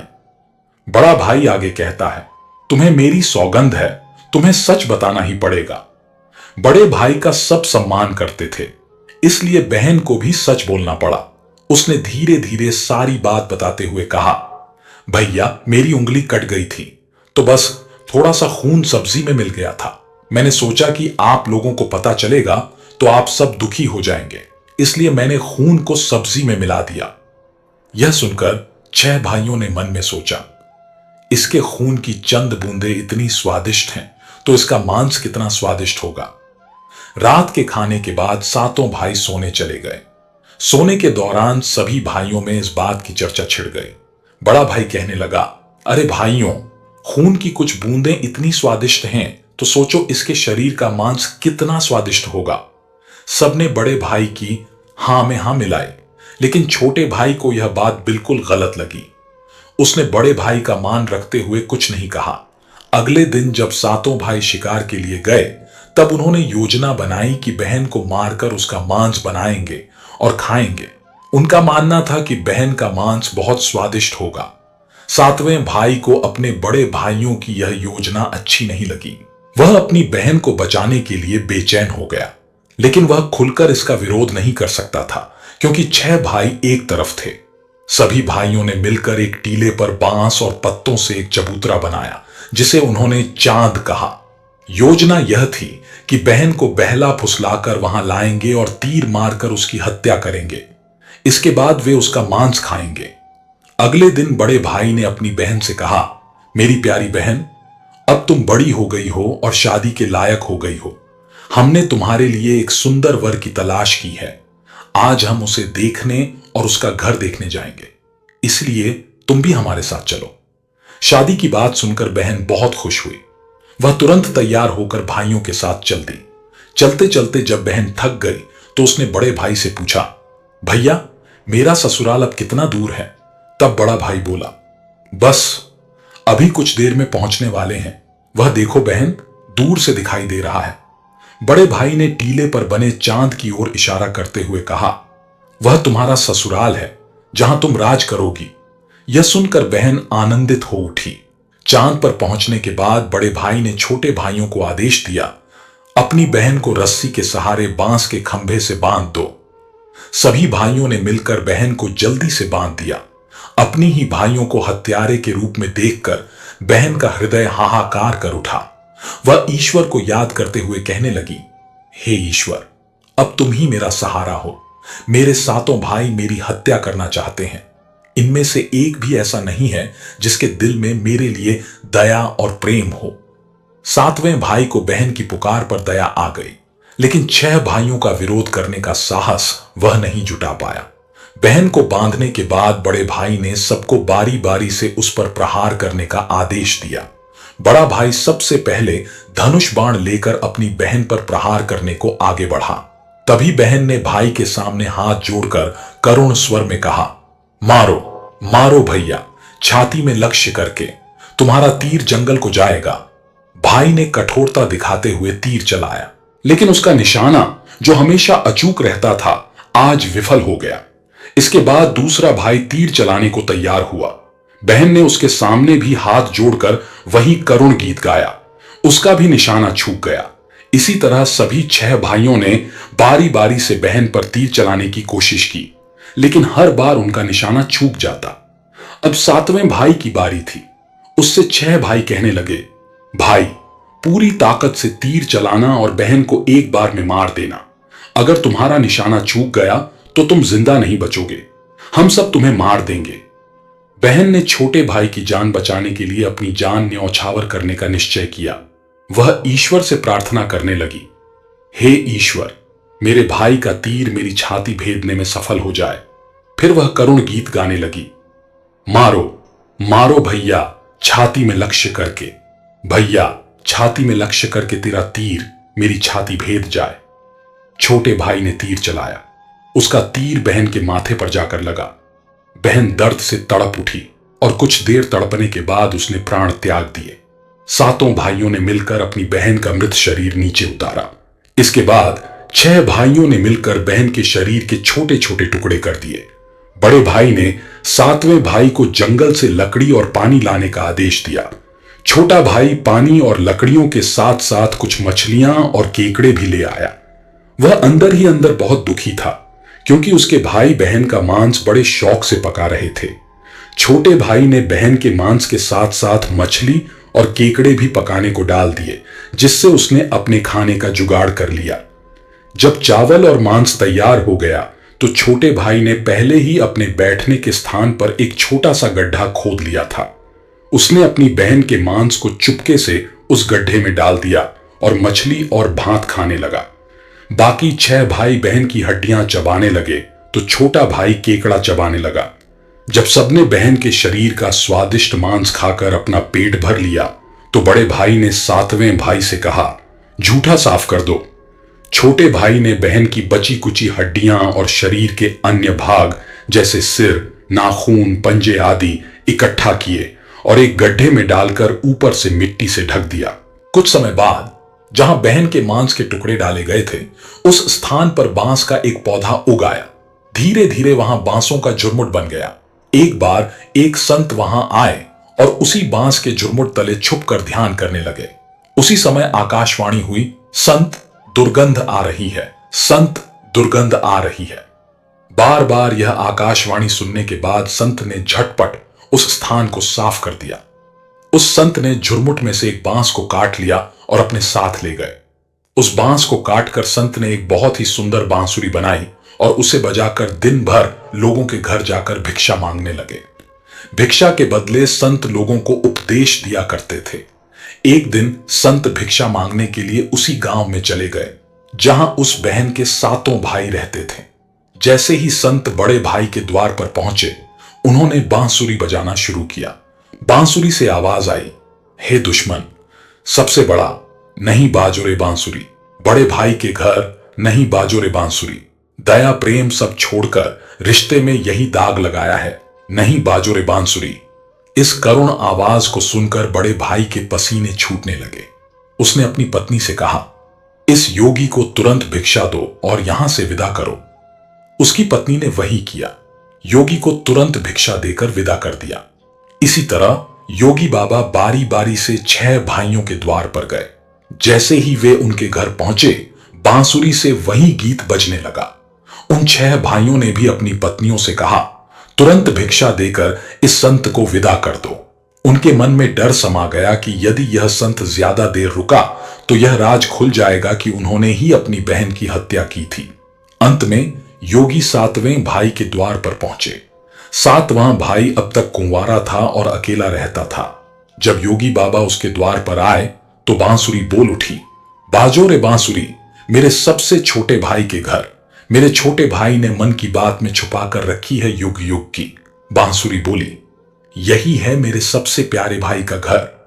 योगी की बांसुरी से इतना प्यारा और दिलचस्प गीत सुनकर छोटे भाई ने उन्हें सम्मान के साथ अपने घर में बैठने के लिए स्थान दिया। उसने जलपान से उनका सत्कार किया। उसके बाद छोटे भाई ने बांसुरी के विषय में चर्चा की। योगी ने उसे बांसुरी की जन्म कथा सुनाई कि कैसे उन्होंने बांस को काटकर बांसुरी बनाई और कैसे आकाशवाणी हुई थी। छोटे भाई ने बांसुरी को योगी से मांगने की प्रार्थना की। योगी ने उसे वह बांसुरी सौंप दी। योगी के जाने के बाद छोटे भाई ने बांसुरी को अपने बिस्तर के सिरहाने की तरफ साफ सुथरे स्थान पर रखा। उसने वहां धूप दीप जलाकर बांसुरी का सम्मान किया। कुछ दिनों बाद छोटे भाई के घर में परिवर्तन दिखने लगे। जब वह काम से घर लौटकर आता तो सारा घर साफ सुथरा मिलता। जब रोज रोज यही बात दोहराई गई तो छोटे भाई ने अपनी भाभियों के घर जाकर पूछा, भाभी, मेरी गैर हाजिरी में आप लोग मेरे घर की साफ सफाई करती हैं क्या? सभी भाभियों ने जवाब दिया, हमें अपने घर के काम काज से फुर्सत नहीं है, तुम्हारा घर हम कैसे साफ करेंगे? छोटे भाई ने निश्चय किया कि वह आज छुपकर देखेगा कि उसका घर कौन साफ करता है। उस दिन वह काम पर नहीं गया और घर के एक कोने में छुप गया। घर सुनसान होते ही जहां बांसुरी स्थापित की थी, वहां से उसकी बहन की शक्ल की एक लड़की निकली। उसने घर का सारा काम किया और फिर उसी बांसुरी में समा गई। छोटे भाई ने यह सब देखा तो उसे अपनी आंखों पर विश्वास नहीं हुआ। उसने यह बात अपनी बड़ी भाभी को बताई। बड़ी भाभी ने अपने छोटे देवर को समझाया, जैसे ही लड़की बांसुरी से बाहर निकलेगी, तुम उस बांसुरी को आग में डालकर जला देना और फिर उस पर तुलसी का जल छिड़क देना, फिर देखना क्या होता है। छोटे भाई ने बड़ी भाभी के कहे अनुसार काम किया। जैसे ही लड़की बांसुरी से बाहर निकली, उसने बांसुरी को आग में डाल दिया और लड़की पर पवित्र तुलसी का जल छिड़क दिया। तुलसी जल के स्पर्श से वह लड़की मानव रूप में आ गई। भाई ने देखा कि वह तो उसकी प्यारी बहन थी। उसने अपनी बहन को गले से लगा लिया। इसके बाद दोनों भाई बहन बड़े प्रेम से रहने लगे। बहन ने भाई को अपनाया और भाई ने बहन को। खुशी खुशी एक दूसरे के साथ रहते हुए उन्होंने अपना जीवन यापन किया। दोस्तों, यह एक कड़वा सत्य है कि इस दुनिया में कोई भी व्यक्ति किसी का सच्चा अपना नहीं होता। रिश्तों की मिठास और दोस्ती का बंधन अक्सर स्वार्थ से जुड़ा होता है। जब हम कठिनाइयों का सामना करते हैं, तब हमें पता चलता है कि हमारे आसपास कितने लोग वास्तव में हमारे साथ हैं। बाहरी दुनिया में सब कुछ दिखावटी है। हर कोई अपने फायदे के लिए रिश्ते बनाता है। ऐसे में जब हमें समर्थन और सहारे की जरूरत होती है तो अक्सर हम अकेले रह जाते हैं। यह समझना जरूरी है कि असली अपनापन उस समय ही प्रकट होता है जब बिना किसी स्वार्थ के कोई हमारी मदद करता है। इस सच्चाई को स्वीकार करने में हमें समय लग सकता है, लेकिन यही समझ हमें मजबूत बनाती है। जब हम यह जान लेते हैं कि असली मित्रता और अपनापन बिना शर्त के होते हैं, तब हम सच्चे रिश्तों की कदर कर सकते हैं। इसलिए हमें अपने रिश्तों में सतर्क रहना चाहिए और उन लोगों को पहचानना चाहिए जो हमारे साथ सच्चे दिल से खड़े होते हैं। इस सच्चाई को अपनाना हमें एक बेहतर इंसान बनने में मदद कर सकता है। खूबी और खामी दोनों ही होती हैं हर इंसान में। जो तराशता है उसे खूबी नजर आती है और जो तलाशता है उसे खामी नजर आती है। एक शुक्राना, दूसरा मुस्कुराना और तीसरा किसी का दिल न दुखाना। यही 3 रास्ते हैं सुखी रहने के। जूते में कंकड़, आंख में बाल और शब्दों में कटुता किसी को सुख नहीं पहुंचा सकती। अच्छा इंसान हमेशा दुखी रहता है और वहीं दूसरी ओर बुरा इंसान हमेशा सुखी रहता है। अगर ऐसा है तो अच्छे कर्मों का अच्छा फल कैसे हुआ, बल्कि बुरे कर्मों का अच्छा फल हुआ। आखिर यह कर्मों का सारा खेल क्या है, यह कैसे हमारी जिंदगी को प्रभावित करते हैं। अगर हम यह समझ जाएं कि कर्मों का चक्र आखिर चलता कैसे है, तो हमें जिंदगी में सुख मिल सकता है, क्योंकि हम सिर्फ वही काम करेंगे जिससे हमें अच्छा फल प्राप्त हो। एक नगर में एक व्यापारी रहता था। वह व्यापारी बहुत धनवान था। अपने नगर के बड़े बड़े व्यापारियों में उसका नाम लिया जाता था। अपने नगर में भी उसका बहुत नाम था। धीरे धीरे समय बीतता गया। फिर एक दिन उसके घर एक पुत्र का जन्म हुआ। उस पुत्र के जन्म पर वह व्यापारी बहुत खुश हुआ। उसने अपने पुत्र का नाम चंदन रख दिया। व्यापारी ने सोचा कि अब उसका पुत्र बड़ा होकर उसके कारोबार को संभालेगा और वह नगर का सबसे बड़ा व्यापारी बन जाएगा। उस व्यापारी ने अपने पुत्र का अच्छे से पालन पोषण किया और उसे अच्छी शिक्षा दिलवाई। समय के साथ चंदन 22 वर्ष का हो गया। चंदन बड़ा होकर अपने पिता के व्यवसाय में मदद करने लगा। पिता अपने पुत्र को काम में सहायता करते देखकर बहुत प्रसन्न होते। फिर व्यापारी ने अपने पुत्र चंदन का विवाह एक सुंदर युवती के साथ करवा दिया, जिसका नाम रंभा था। चंदन विवाह के बाद अपने पिता के साथ व्यवसाय में हाथ बंटाने लगा। कुछ दिनों तक तो सब ठीक चला, लेकिन फिर अचानक चंदन के व्यवहार में परिवर्तन आने लगा। वह दिन भर अपने दोस्तों के साथ घूमने लगा। धीरे धीरे चंदन को जुआ खेलने की बुरी आदत लग गई। अब वह ना तो घर आता, ना ही अपने पिता के व्यवसाय में मदद करता। समय बीतने के साथ चंदन के पिता बूढ़े हो गए। उनकी सेहत बिगड़ने लगी और व्यापार की देखभाल कम हो पाई। इधर चंदन का जुआ खेलने का सिलसिला जारी था। व्यापार में धीरे धीरे घाटा होने लगा। चंदन के पिता ने उसे बहुत समझाया, बेटा, मैंने मेहनत से यह व्यापार खड़ा किया है। अगर तुम इसे नहीं संभालोगे तो एक दिन सब नष्ट हो जाएगा। ये जुआ खेलना छोड़ दो, नहीं तो तुम्हारे पास कुछ भी नहीं बचेगा। लेकिन चंदन पर इन बातों का कोई असर नहीं हुआ। वह पिता की बातों को अनसुना कर देता। समय बीतता गया। चंदन के पिता बीमार पड़ गए और उनकी मृत्यु हो गई। पिता की मृत्यु पर भी चंदन को कोई अफसोस नहीं हुआ। वह मानो खुद को आजाद महसूस कर रहा था। अब उसे रोकने टोकने वाला कोई नहीं था। चंदन पहले से भी ज्यादा जुआ खेलने लगा। वह एक दिन में ही सब कुछ हासिल करना चाहता था। इस कारण वह बड़े बड़े दांव लगाता। चंदन की मां ने भी उसे समझाने की कोशिश की, बेटा, अब जो थोड़ा धन बचा है उसे संभाल लो, इस बुरी आदत को छोड़ दो। लेकिन कहते हैं कि जब विनाश आता है तो बुद्धि भ्रष्ट हो जाती है। चंदन ने अपनी मां की बातों को भी नजरअंदाज कर दिया। धीरे धीरे चंदन का सारा धन खत्म हो गया। फिर एक दिन ऐसा आया जब उसके पास कुछ भी नहीं बचा। उसकी मां को यह जानकर गहरा सदमा लगा और उनकी भी मृत्यु हो गई। मां की मृत्यु पर भी चंदन को कोई दुख नहीं हुआ। उसने और उसकी पत्नी ने उनका अंतिम संस्कार किया। यह कहानी यह बताती है कि अच्छे कर्मों का फल देर से ही सही, लेकिन मिलता अवश्य है। बुरे कर्म चाहे कितना भी सुख दें, उनका अंत विनाशकारी होता है। कर्मों का यह खेल ही हमारी जिंदगी का आधार है।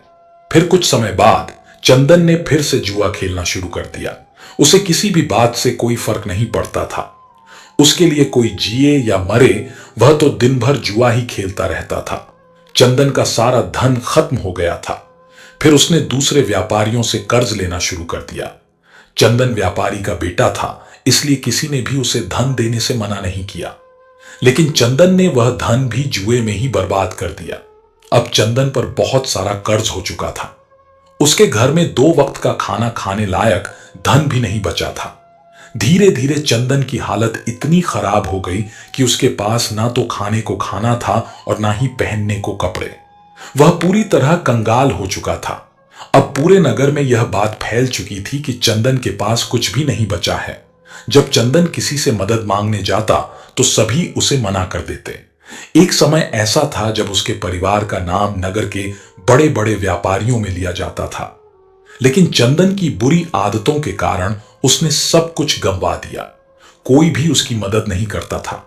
जब चंदन का सब कुछ समाप्त हो गया, तब उसे इस बात का एहसास हुआ कि समाज में लोग केवल उसी की इज्जत करते हैं जिसके पास पैसा होता है।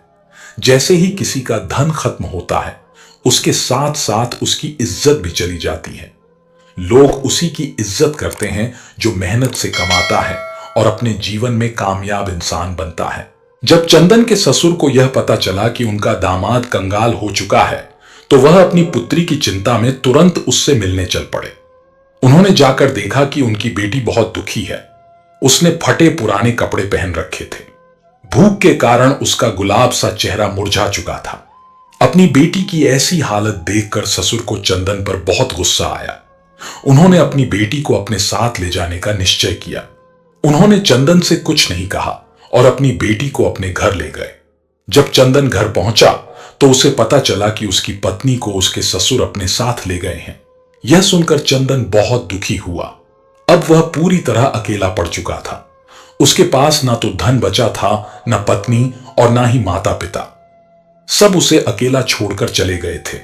अपनी ऐसी हालत देखकर चंदन फूट फूट कर रोने लगा। अब उसे अपने पिता की हर बात याद आने लगी जो उन्होंने उसे समझाई थी। उसे यह एहसास हुआ कि उसकी दुर्दशा के लिए वह स्वयं ही जिम्मेदार है। वह अपने आप से कहने लगा, एक समय था जब मेरी गिनती नगर के बड़े बड़े व्यापारियों में होती थी और आज मेरे पास खाने तक के लिए धन नहीं है। मैंने अपने पिता की सारी जमा पूंजी इस जुए में गंवा दी। अब मैं कभी जुआ नहीं खेलूंगा। मैं मेहनत करूंगा और अपना व्यापार फिर से खड़ा करूंगा। यह सोचकर चंदन ने अपने ससुर से मिलने का निश्चय किया ताकि उनसे कुछ धन उधार लेकर अपना व्यवसाय शुरू कर सके। सुबह होते ही वह अपने ससुर से मिलने के लिए निकल पड़ा। शाम होते होते वह ससुराल पहुंच गया। ससुराल पहुंचकर अपनी हालत देखकर वह रोने लगा। फटे पुराने कपड़ों में देखकर उसने सोचा कि वह इस हालत में अपने ससुराल नहीं जा सकता। मेरी थोड़ी बहुत जो इज्जत बची है वह भी चली जाएगी, उसने सोचा। मुझे साफ सुथरे कपड़े पहनकर ही अपने ससुर से मिलना चाहिए। लेकिन उसे याद आया कि उसके पास पैसे तो हैं ही नहीं, फिर वह नए कपड़े कहां से खरीदेगा। अगर वह फटे पुराने कपड़ों में ससुराल जाएगा तो उसकी बची खुची इज्जत भी खत्म हो जाएगी। यह सब सोचकर वह इधर उधर देखने लगा। तभी उसकी नजर एक कपड़े की दुकान पर गई, लेकिन शाम हो चुकी थी और दुकान बंद हो चुकी थी। चंदन ने निश्चय किया कि वह सुबह तक इंतजार करेगा। जैसे ही दुकान खुलेगी वह ससुर का नाम लेकर कपड़े खरीद लेगा। जब ससुर जी से पैसे मिल जाएंगे तो मैं इस दुकानदार का उधार चुका दूंगा, उसने सोचा। अपने फटे पुराने कपड़ों में ससुराल जाने से बेहतर उसने यह समझा कि वह एक रात इस दुकान के बाहर ही बिता ले। यह सोचकर चंदन कपड़े की दुकान के बाहर ही सो गया। रात्रि हो चुकी थी। चारों तरफ सन्नाटा छाया हुआ था। सभी लोग गहरी निद्रा में सो चुके थे, पर चंदन को नींद नहीं आ रही थी। भूखे पेट भला कोई कैसे सो सकता है। चंदन भूख के मारे इधर उधर करवटें ले रहा था। तभी उसने देखा कि एक युवक चुपचाप दुकान के भीतर जा रहा है। उस युवक के अंदर जाने के कुछ देर बाद ही एक स्त्री भी दबे पांव उसी तरफ आई और दुकान के अंदर चली गई। चंदन को वह स्त्री अंधेरे में भी जानी पहचानी लग रही थी। उसने उस स्त्री को ठीक से देखने के लिए दुकान की खिड़की से अंदर झांका। जो उसने देखा वह देखकर उसके होश उड़ गए। वह औरत कोई और नहीं बल्कि उसकी अपनी पत्नी थी। फिर चंदन ने अपनी पत्नी और उस युवक की बातें ध्यान से सुनी। चंदन की पत्नी उस युवक से कह रही थी, हे मेरे प्राण प्रिय, मैं तुमसे बहुत प्रेम करती हूं। मैं तुमसे विवाह करके पूरी जिंदगी तुम्हारे साथ रहना चाहती हूं। मैंने आज तुम्हें यहां एक राज की बात बताने के लिए बुलाया है ताकि हम विवाह के बाद आराम से रह सकें। हमारे पास किसी भी चीज की कोई कमी ना हो।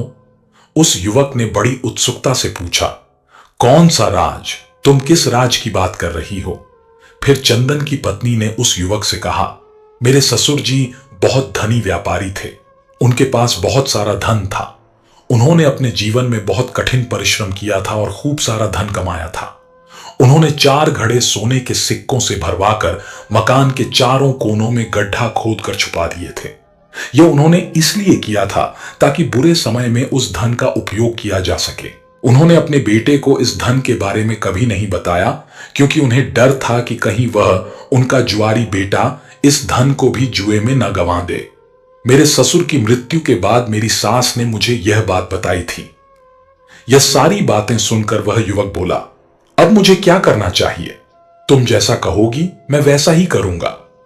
फिर चंदन की पत्नी ने कहा, तुम जल्दी से मेरे ससुराल जाओ और मेरे मूर्ख पति से वह मकान खरीद लो। वह मकान तुम्हें आसानी से दे देगा, क्योंकि उसने अपनी सारी जमा पूंजी तो जुए में गंवा दी है। अब उसके पास कुछ भी नहीं है और उसे पैसों की सख्त जरूरत है। तुम मकान के चारों कोनों की खुदाई करना और उन चारों घड़ों को अपने पास रख लेना। इसके बाद हमें कभी भी धन कमाने की आवश्यकता नहीं पड़ेगी और फिर हम पूरा जीवन खुशी से बिताएंगे। अपनी पत्नी की यह सारी बातें सुनकर चंदन को गहरा आघात लगा। वह सोचने लगा, आज मेरी बुरी आदतों के कारण मेरी पत्नी मेरी नहीं है। वह किसी और पुरुष के साथ मिलकर साजिश रच रही है और उससे विवाह करने की योजना बना रही है। लेकिन मैं ऐसा कभी नहीं होने दूंगा। मैं अपने पिता की कमाई हुई दौलत को इस आदमी के हाथों में कभी नहीं जाने दूंगा। माना कि मैं बुरी संगत में पड़ गया था और मुझे जुआ खेलने की बुरी लत लग गई थी, लेकिन अब मुझे सब कुछ समझ में आ गया है।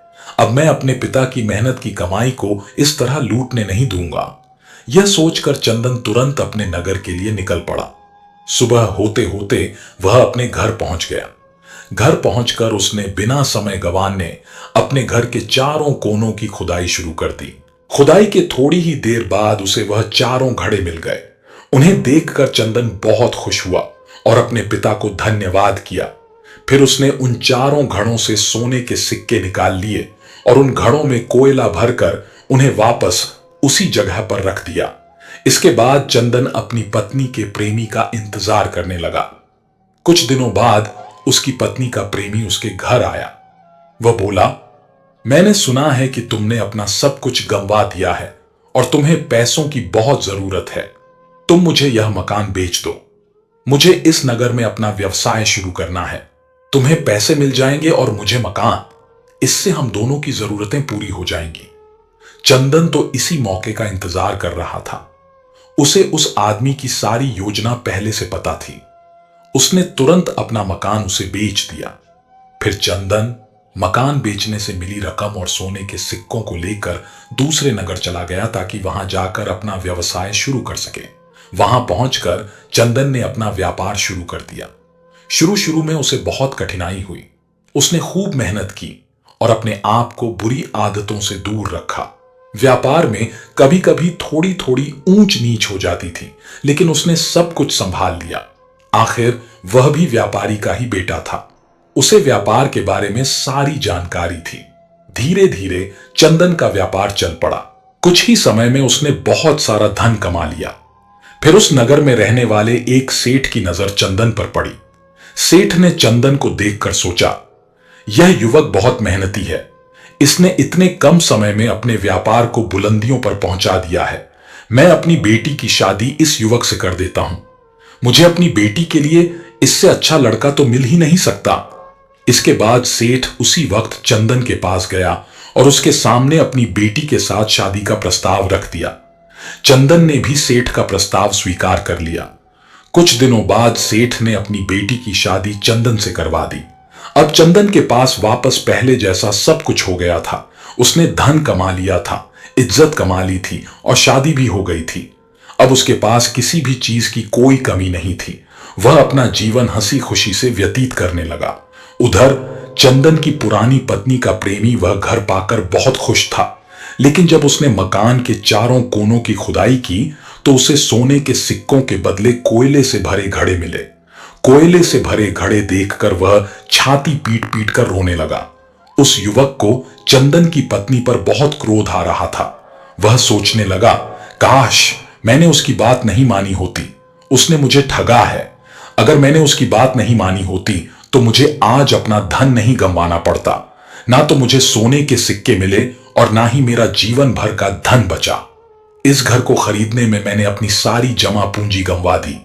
अब मेरे पास कुछ भी नहीं बचा है। मैं तो बिल्कुल कंगाल हो चुका हूं।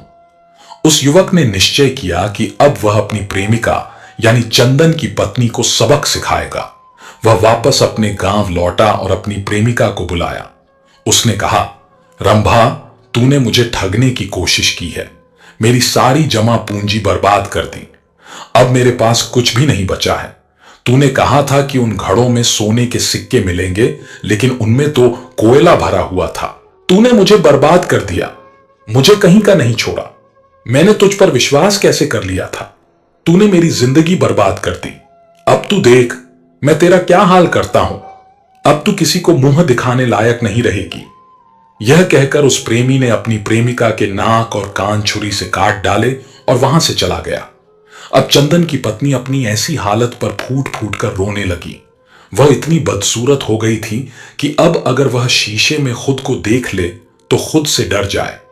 अपनी ऐसी हालत की जिम्मेदार वह खुद ही थी। अब वह जीवन भर इसके लिए पछताती रही कि काश उसने ऐसा न किया होता। लेकिन जो हो गया सो हो गया। बीता हुआ कल वापस नहीं लाया जा सकता। बस बीता हुआ कल हमें कुछ सिखा कर जाता है। उधर चंदन ने अपनी गलती से पहले ही सीख ले ली थी। उसे यह एहसास हो गया था कि बुरे कर्म करने पर परिणाम बुरा ही मिलेगा, लेकिन यदि अच्छे कर्म करेंगे, परिश्रम और निष्ठा से जीवन व्यतीत करेंगे तो परिणाम अच्छा होगा। किसी ने सही ही कहा है कि परिश्रम और लगन से ही सफलता प्राप्त होती है। जब तक चंदन बुरे कर्म कर रहा था, जुए में अपना सब कुछ गंवा रहा था, उसे बुरा फल मिल रहा था। लेकिन जैसे ही उसने यह समझ लिया कि बुरे कर्म उसे बर्बाद कर रहे हैं और उसने अच्छे कर्मों का मार्ग अपनाया, तभी उसे सफलता मिली। इसलिए साथियों, चाहे देर से ही सही, लेकिन बुरे कर्मों का परिणाम हमेशा बुरा ही होता है। वहीं अच्छे कर्मों का फल सदा हितकारी और सुखद होता है। रोगी को देख आना एक बात है, दवा लाकर देना दूसरी बात। पहली बात शिष्टाचार है और दूसरी बात संवेदना। शिष्टाचार जरूरी है, पर संवेदना उससे भी जरूरी है।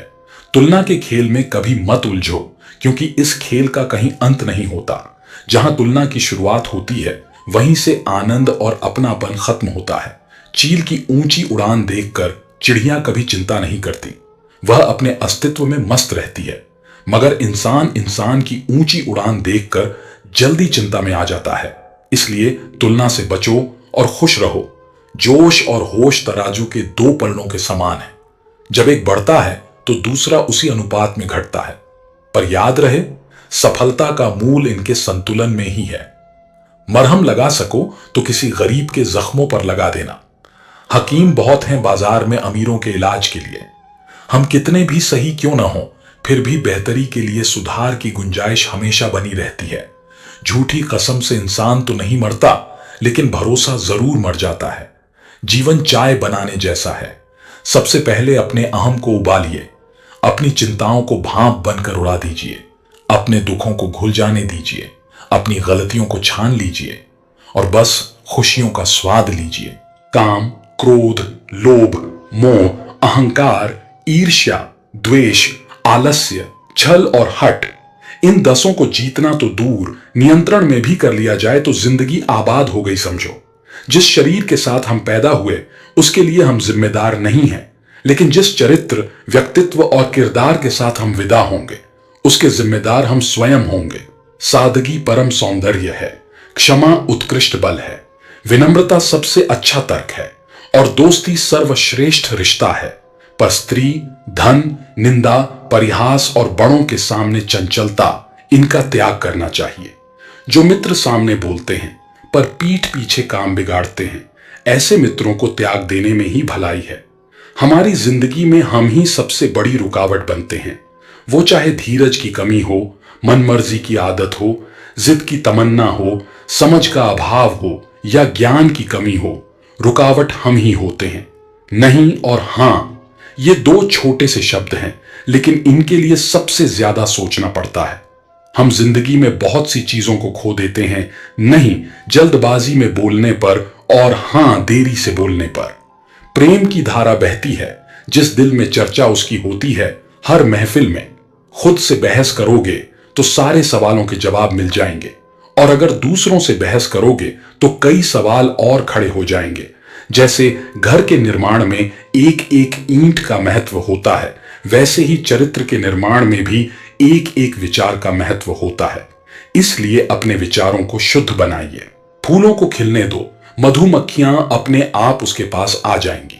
चरित्रवान बनो, जगत अपने आप मुग्ध हो जाएगा। चरित्र एक वृक्ष है और प्रतिष्ठा, यश, सम्मान उसकी छाया। लेकिन विडंबना यह है कि वृक्ष का ध्यान बहुत कम लोग रखते हैं और छाया सबको चाहिए। मनुष्य की चाल धन से भी बदलती है और धर्म से भी। जब धन संपन्न होता है तो वह अकड़ कर चलता है, और जब धर्म संपन्न होता है तो विनम्र होकर चलता है। गन्ने में जहां गांठ होती है वहां रस नहीं होता, और जहां रस होता है वहां गांठ नहीं होती। बस जीवन भी ऐसा ही है। यदि मन में किसी के लिए नफरत की गांठ होगी तो हमारा जीवन भी बिना रस का बन जाएगा। जीवन में रस बनाए रखना है तो नफरत की गांठ को निकालना ही होगा। किसी भी व्यक्ति से घृणा मत करो। घृणा करनी ही है तो अवगुणों से करो, व्यक्तियों से नहीं। मनुष्य अपने अहंकार का त्याग करने से सबका प्रिय हो जाता है। क्रोध का त्याग करने से शोक नहीं करना पड़ता। अभिलाषा का त्याग करने से अर्थवान हो जाता है, और लालच का त्याग करने से सुखी हो जाता है। बटुए को कहां मालूम था कि पैसे उधार के हैं। वह तो बस फूला रहता है अपने गुमान में। ठीक हमारा भी यही हाल है। सांसें उस प्रभु की उधार दी गई हैं, पर न जाने गुमान किस बात का है। गलत फहमियां भी एक धीमा जहर हैं, जिससे इंसान मन ही मन घुटता रहता है और तनाव में आ जाता है। यह तनाव इंसान को भीतर ही भीतर खोखला करता है। हमें चाहिए कि समय रहते दूसरों के साथ अपनी गलत फहमियां दूर कर लें। कोई एक बार गलती करे कोई बात नहीं, कोई दूसरी बार गलती करे तो होता है इंसान है। लेकिन कोई बार बार गलती करे तो उससे दूर रहे, क्योंकि फिर वह गलती नहीं, उसकी आदत है।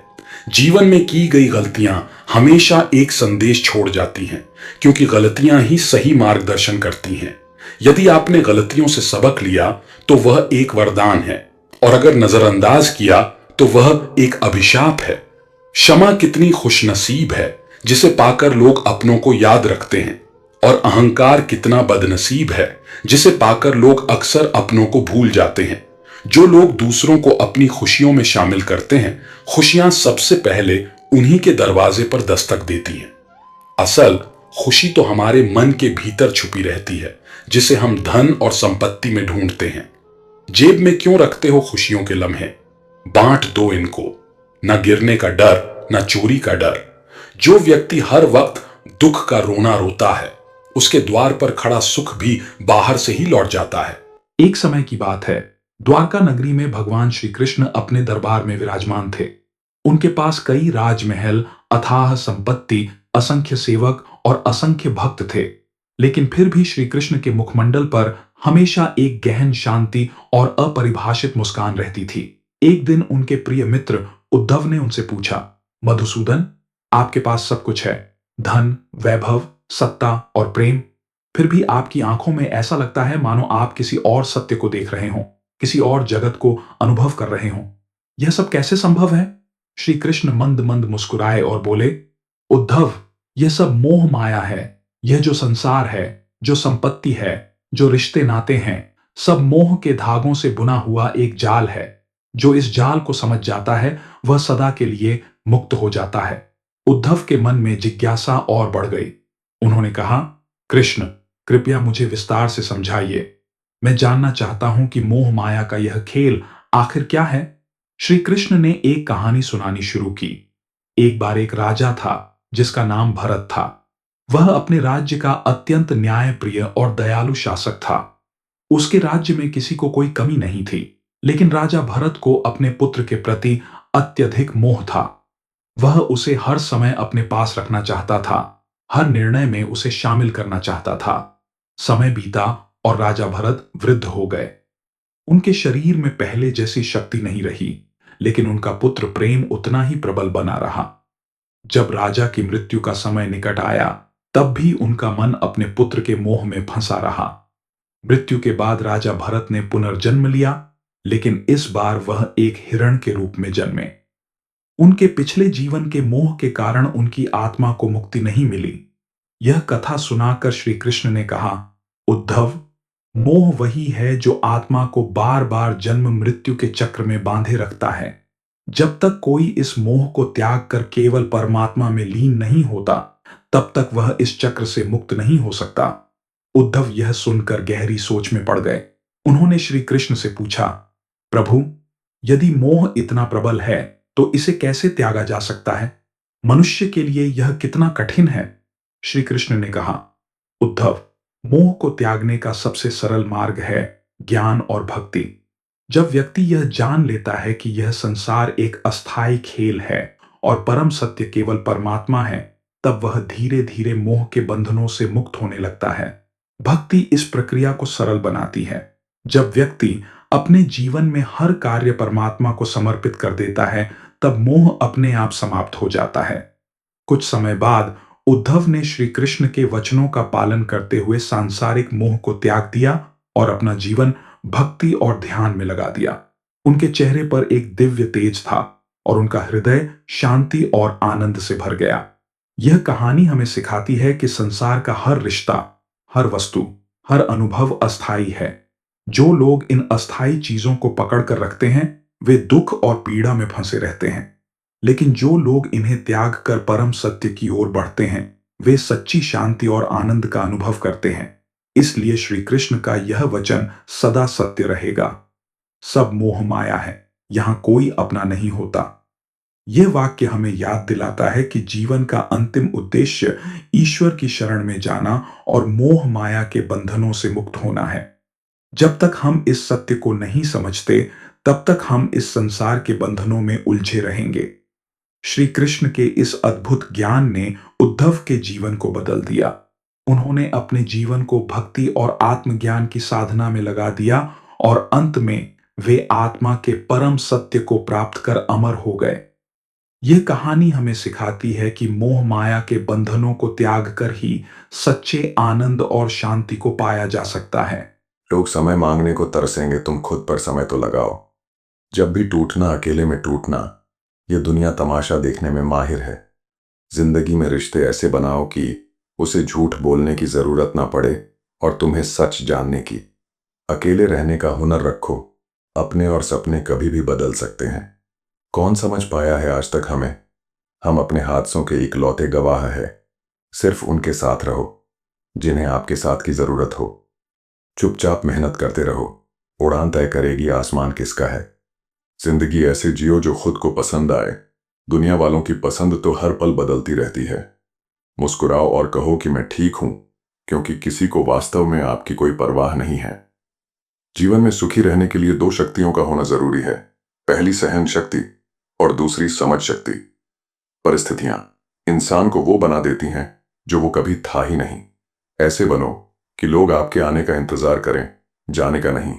लोग उतना ही हमें अपनाते हैं जितना उनको हमारी जरूरत होती है। किसी का साथ छोड़ने से पहले उसे वहां छोड़कर आना जहां से वो आपके साथ चला था। किसी को कुछ कहने से पहले एक बार जरूर सोच लेना। अगर वही शब्द कोई आपसे कहे तो आपको कैसा महसूस होगा। सोचने से कहाँ मिलते हैं तमन्नाओं के शहर। चलना भी जरूरी है मंजिल पाने के लिए। किसी के बारे में गलत अनुमान मत लगाया करो, क्योंकि आप नहीं जानते उसकी जिंदगी में कितनी उलझने हैं।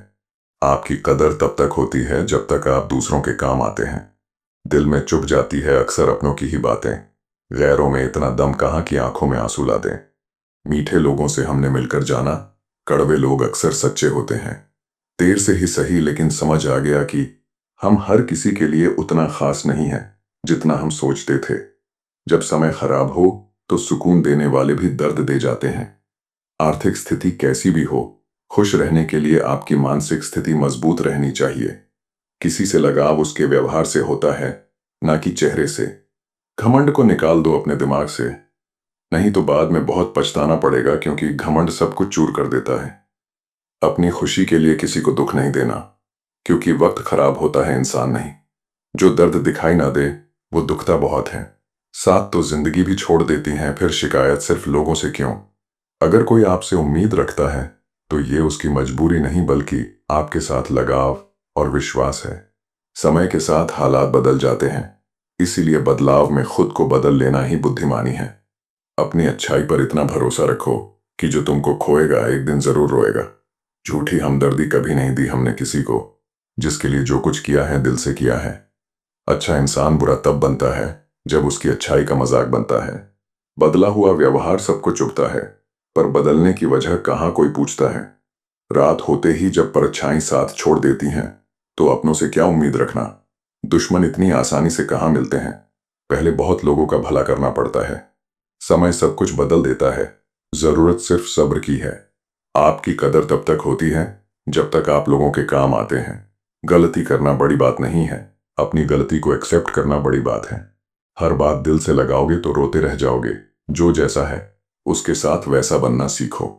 रिश्तों की कद्र करनी हो तो वक्त रहते कर लीजिए, वरना बाद में सूखे पेड़ को पानी देकर हरियाली की उम्मीद करना बेकार है। माना कि किसी से ज्यादा नाराज नहीं रहना चाहिए, लेकिन जब सामने वाले को हमारी जरूरत ही नहीं, तो जबरदस्ती के रिश्ते रखने से तो मतलब नहीं। हर किसी की जिंदगी में समस्याएं हैं, लेकिन इंसान केवल खुद की समस्या को ही सबसे ज्यादा और बड़ी समझता है। सिर्फ धोखा देना ही धोखा नहीं होता, बल्कि किसी के साथ अपनेपन का नाटक करना उससे भी बड़ा धोखा है। करने दो जो आपकी बुराई करते हैं।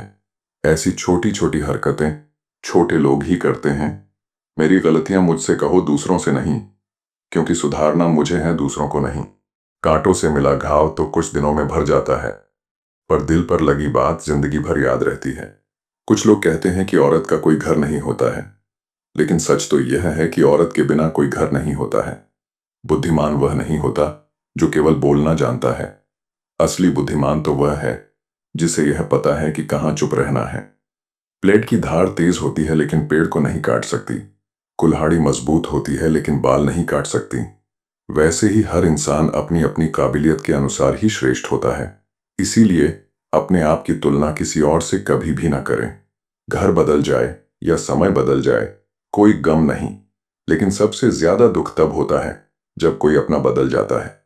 बहुत दूर तक जाना पड़ता है सिर्फ यह जानने के लिए कि नजदीक कौन है। जो फ्री है वही सबसे ज्यादा कीमती है। हवा, पानी, नींद, शांति और हमारी सांसें। चाहे कितना भी पैसा कमा लो, अगर इज्जत नहीं कमा पाए तो हमेशा गरीब ही कहलाओगे। किसी की आदत लगने में वक्त नहीं लगता, मगर आदत खत्म करने में जिंदगी गुजर जाती है। भावनाओं को समझने वाला एक अनपढ़ इंसान दुनिया का सबसे पढ़ा लिखा इंसान होता है। कहते हैं बिना मेहनत के कुछ नहीं पा सकते। पता नहीं गम पाने के लिए कौन सी मेहनत की थी हमने। मैंने वक्त से पूछा, आज के दौर में इंसान का सबसे बड़ा दुश्मन कौन है? वक्त मुस्कुराकर बोला, इंसान की अच्छाई। जीवन का वही रिश्ता सच्चा है जो पीठ पीछे भी सम्मान दे। मेहनत का फल और समस्या का हल देर से ही सही, लेकिन मिलता जरूर है। अपने तो वो होते हैं जिन्हें हमारे दर्द का एहसास हो, वरना हाल चाल तो आते जाते लोग भी पूछ लेते हैं। कोई भी इंसान ऐसे ही अपने आप नहीं बदलता। जिंदगी में कुछ हादसे ऐसे हो जाते हैं जो इंसान को बदलने पर मजबूर कर देते हैं। सही दिशा और सही समय का ज्ञान ना हो तो उगता हुआ सूरज भी डूबता हुआ दिखता है। समझे बिना किसी को पसंद ना करो, और समझे बिना किसी को खो भी मत देना, क्योंकि फक्र दिलों में होती है, शब्दों में नहीं, और गुस्सा शब्दों में होता है, दिल में नहीं। इंसान का नहीं, उसके अच्छे स्वभाव का महत्व होता है। कोई पल भर में दिल जीत लेता है और कोई सालों साथ रहकर भी नहीं जीत पाता। गिरगिट माहौल देखकर रंग बदलता है और इंसान मौका देखकर। दुनिया में सबसे भाग्यशाली वही है जिसके पास भोजन के साथ भूख है, बिस्तर के साथ नींद है और धन के साथ धर्म है। उस इंसान से हमेशा दूरी बनाए रखें जिस इंसान को खुद की ही गलती नजर नहीं आती हो। याददाश्त का कमजोर होना इतनी भी बुरी बात नहीं। बेचैन रहते हैं वह लोग जिन्हें हर बात याद रहती है। इश्क वो खेल नहीं जो छोटे दिल वाले खेलें। रूह तक कांप जाती है सदमे सहते सहते। शराब की बोतल सी है ये ईमानदारी भी, कोई छोड़ता नहीं, कोई छूता तक नहीं। जरूरी नहीं कि अच्छी बातें करने वाला हर इंसान अच्छा ही हो। आजकल साजिश रचने वाले भी बहुत मीठा बोलते हैं। क्या फायदा उस मोहब्बत का जो आपको खुशी देने के बजाय रोज रुलाती हो। वक्त अच्छा हो या बुरा हो, आखिर में गुजर ही जाता है, लेकिन बातें और लोग हमेशा याद रहते हैं। सबने इतना अकेला कर दिया है कि अब अकेलापन ही अच्छा लगता है। परेशानी और दुख में जो अनुभव और सीख मिलती है, वो सीख दुनिया का कोई भी स्कूल नहीं दे सकता। मीठे लोगों से मिलकर ही मैंने जाना कि कड़वे लोग अक्सर सच्चे होते हैं।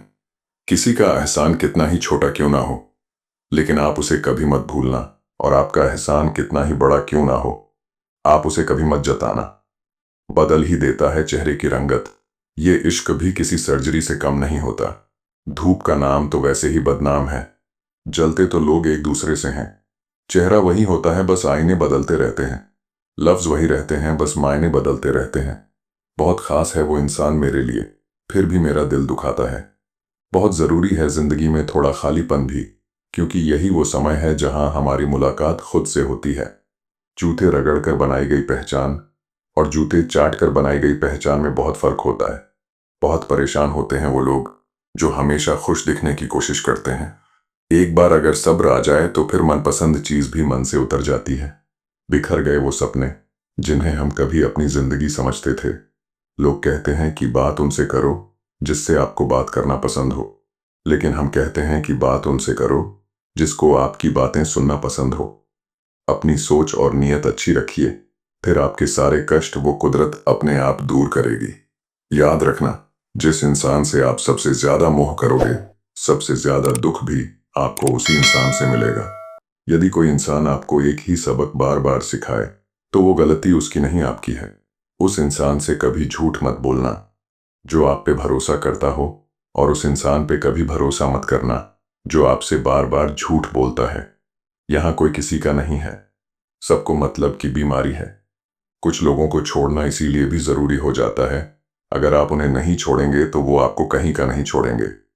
उस व्यक्ति पे कभी विश्वास मत करना जो आपको दूसरों के राज बताता हो। अपनी आर्थिक स्थिति को राज रखना चाहिए। अगर आपकी स्थिति अच्छी है तो लोग आपसे उधार मांगने लगेंगे, और अगर बुरी है तो आपका सम्मान नहीं करेंगे और आपका साथ नहीं देंगे। इसीलिए सुख और दुख को अपने तक ही रखना चाहिए। अक्सर मजाक का सहारा लेकर लोग दिल की बात बोल जाते हैं। जिंदगी में अगर कुछ हासिल करना है तो अपना पूरा ध्यान, अपनी पूरी शक्ति उसी पर लगा दो। विश्वास रखना, वो चीज आपको जरूर मिलेगी।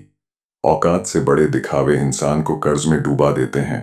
रावण की जिंदगी से एक बात सीखी है कि भाई हो या दोस्त, अपने राज अपने तक ही रखने चाहिए।